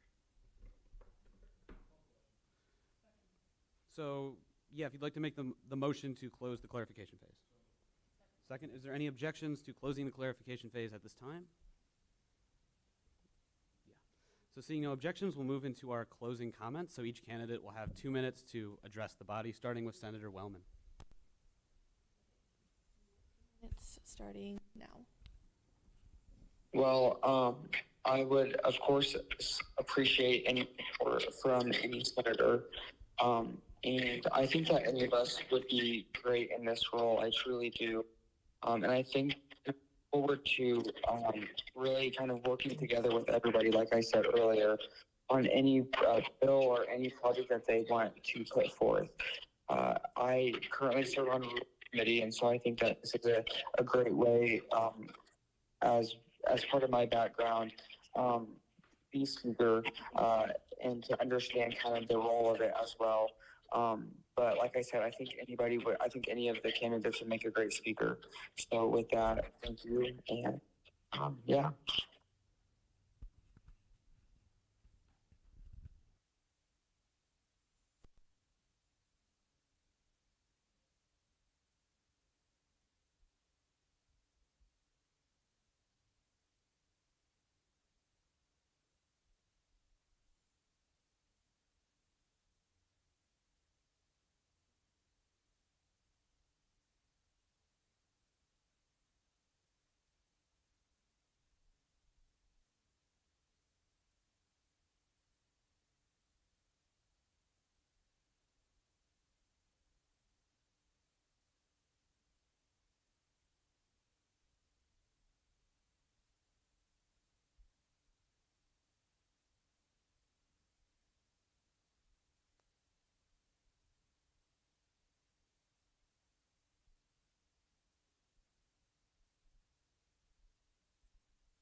My journey in student government has been a joy every day.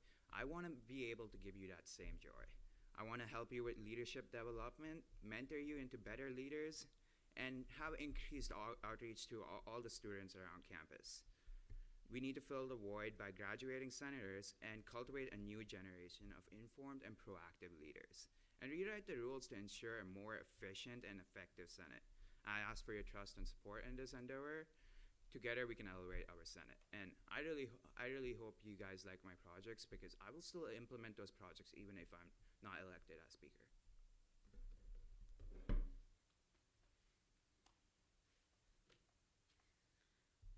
Alrighty, so I guess just in closing, I want to thank my fellow candidates for coming up here and speaking as well, because I truly am a firm believer in good, friendly competition.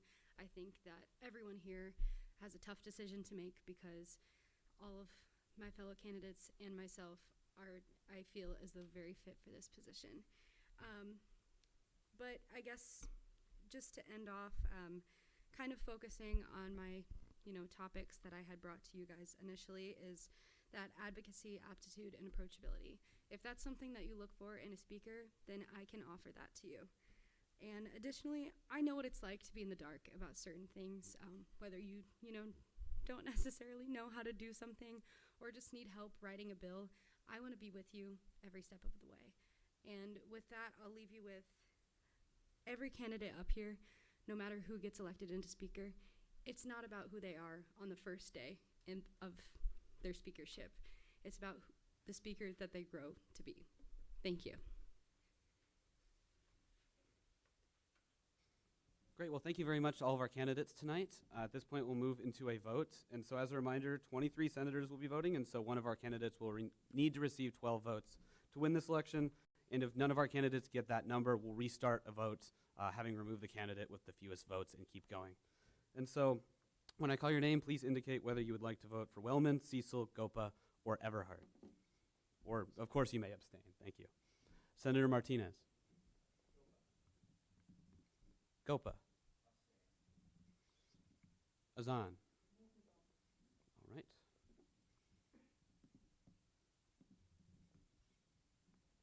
Rolls. Okay. Chenoweth. Everhart. Campstra. Prather. Kloppenstein. Hackbarth. Atikos. Sorry? Thank you. Janes.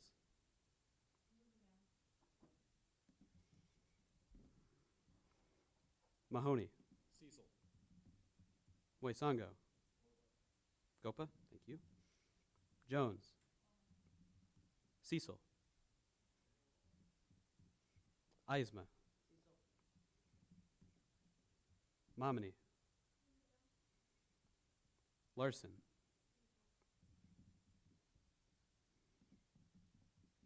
Pursley. Schneider. So we'll go back to those who move themselves down, starting with Azan.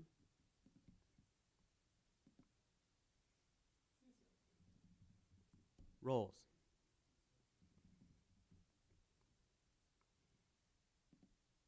Janes.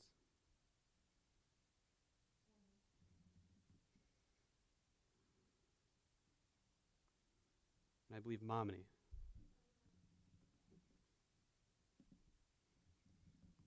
For my own clarification, I have now gone back to everyone who had moved themselves down. Is that correct? Thank you.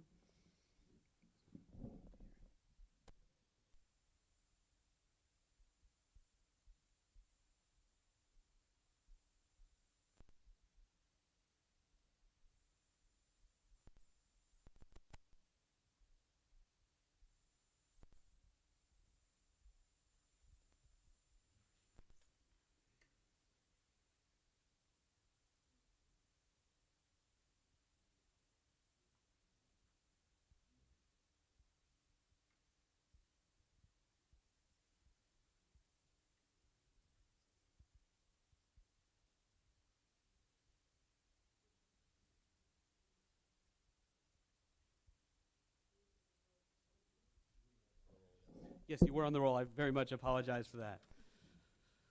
I got to get in the habit. So thank you very much for catching me before we announce the vote. We can still make that work. So Senator Irving?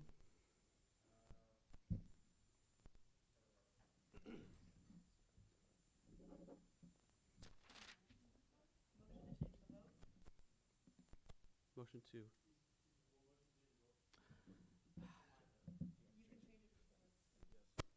Okay, so I'm sorry, what have you changed your vote to?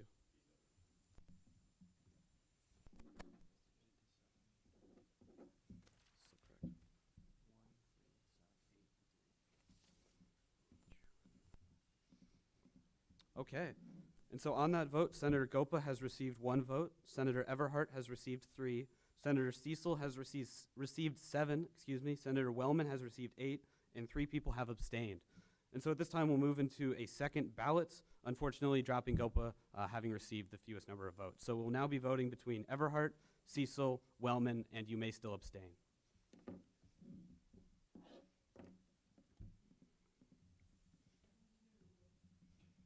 And I'm going to get every senator this time. Okay. Round 2, Martinez. Gopa. Azan. Rolls. Chenoweth. Everhart. Campstra. Prather. Kloppenstein. Hackbarth. Atikos. Janes. Mahoney. Cecil. Moisango. Jones. Cecil. All right, Eisma. Momini. Larson. Pursley. And Schneider. And Irving.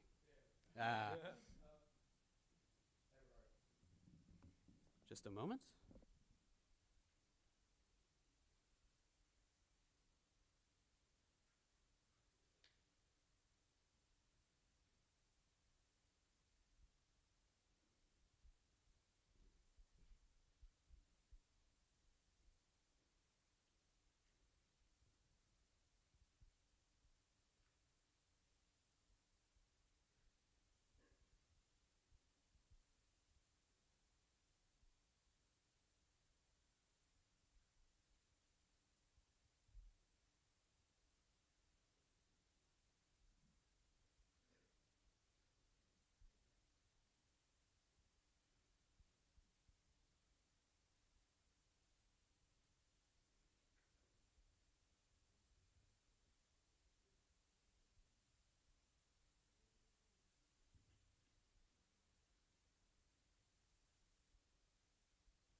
All right, and so on that vote, Everhart has received 2, Cecil has received 12, Wellman has received 8, and no people have abstained. And so having received 12, which on double checking is a majority of the vote, Senator Cecil has won. Congratulations.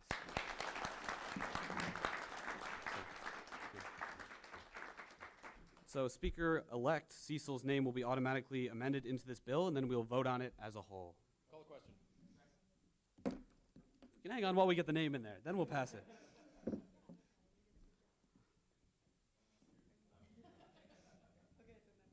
All right, and so it has been, what was your motion, I'm sorry? Call to question? Moved and seconded to move into a vote on the bill as a whole. UC has been called for with no closing privileges. And so is there any objection to passing this motion by way of unanimous consent? Seeing no objections, congratulations, the motion carries.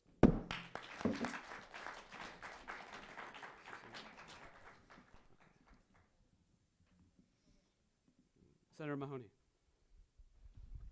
Given that we do not have enough time, I believe, to give it its due consideration, I move to table 2023-2-074SC, electing the Vice Speaker of the Senate, so that we will vote on it at the first Senate of the next session after break. Is there a second on that motion? Second. 9:45. Closes at 10. The building closes at 10. Reservations finish at 9:45. So it's been moved and seconded to table this item until we return in the next session. Are there any objections to tabling the Vice Speaker election? Seeing no objections, it shall be tabled. Oh, did. So yes. So do you withdraw your objection? Okay. Thank you. If I don't quite get to you, you got to shout at me. And so with that, does anyone have any very brief closing announcements before we adjourn for this session? Senator Zahn. The Cardinal Swing Society is having the swing dance lesson on, I believe, this Saturday, 6:30, MU Sunroom. It's fun. Go check it out. That's pretty much. So senators, if we could hold on a moment while we finish closing announcements. One more thing. Just, a comment for everyone. Whenever there's a bill on the agenda, make sure it's accessible to all senators, because I've experienced like multiple times, and it doesn't make sense to me, like trying to rush and pass the bill. So the ideal thing is at least we have some time to go through it and read it in our office hours, and then vote on the bill. So previously I've experienced that the bill is not accessible as a senator.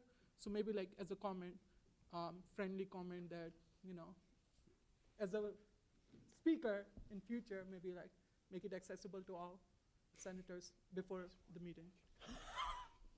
FD Hirsch. Yeah, just quick thing here. Now that Cecil's all done with Finance Committee, congrats with Speaker. That means there's a spot opening up if you're interested. Throw your hat in the ring. I know there's a couple people already. Zahn's ready. But if you are interested, talk to me. I want to figure it out before we go to break. Thank you. Holiday. Good job tonight, everyone. Thanks for sticking through a long meeting. I have a note from the election commissioner. Unfortunately, Shane had to leave earlier because he has an exam early tomorrow morning and he had to study. So I'm just going to read it all to you. It says, an email will be sent out to the students of Iowa State announcing the elections and campaign season that will start next semester before break.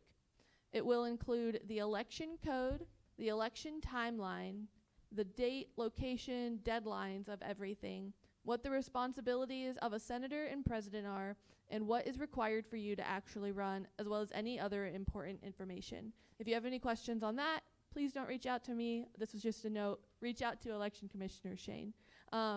Great semester, everyone. Keep the good work up. See you all in January, and have a safe and happy break. Hold on a moment. Hold on just a moment. Are there any other general closing announcements? Seeing none, I yield my closing announcement. Vice Speaker Kamstra?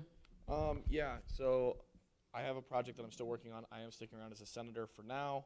That's tentative on my current situation is jobs. Job searching for next semester. There are a few options in Ames. There are a few in Iowa City. There are a few in Des Moines. So I'm up in the air. I still would like to push through this project, hoping to have a meeting set up sometime either next week or during break, because we will have the free time and we can meet via Zoom. So let me know if you still want to join that. I have a lot of people and would love to make it huge. This is my last meeting as Vice Speaker, as we'll elect the new one, and I will step down before that. I will not seat as Vice Speaker then. I just want to give appreciation to President Holliday, Speaker Hackbarth, and Vice President Margaret, and the rest of the chief officers. I've really enjoyed getting to know them better. I also want to thank our interim advisors for them stepping up and being encouraging, one, to pursue personal excellence, but also excellence in the organization. And that's what I really want to be my lasting thing for you all, my legacy, if you will, is that you understand that your personal responsibility to yourself is number one. You need to succeed yourself, otherwise you won't be able to help others succeed. So make sure, one, you are okay, mentally, physically, academically, spiritually, whatever you need to fix it. Because if you're not okay, you're not going to be able to be that base for other people to succeed off of. And that's what we're here for. We're here to be the base for the student body to succeed, to do whatever they need to do to be the best cyclone they can be. And then just 4 little things. Appreciate those who disagree with you and challenge you, because they make life interesting and they make you think critically. And thinking critically is what makes us amazing as human beings. 2, every decision has positive and negative effects. Make sure to evaluate and understand both of those. 3, knocking on a door or making a phone call is always more effective than an email. And 4, respect others. Respect others is number 4 on the list, but truly, you lose your humanity when you lose respect for one another. And humanity is what keeps us sane and also allows us to appreciate each other and opinions, whether you agree or disagree. So respect one another, love one another. With that, I'm out. Oh,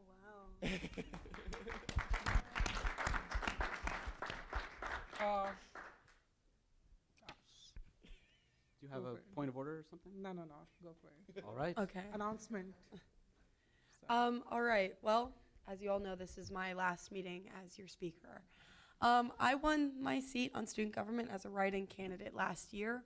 If you would have told me that I would have been sitting in this seat, I would have called you crazy, and I probably would have cried because that seems like a lot. But this has truly been a joy returning to Senate, and I appreciate the trust and the faith that you have had in me as your speaker and have allowed me to serve in this role. It has truly been an honor, and it has been one of the fondest memories of my time here. And even though I am leaving, I said I wasn't going to cry, so I'm not going to. But I will miss every single one of you, and I'm so proud of the leaders that we have seen step up tonight, and I am excited to see what you do. And with that, unfortunately, Senator Razan, we cannot call on you. It is a motion to adjourn. Go Cyclones. We are adjourned. Have a great break. Yes, that's what I was saying. Happy birthday to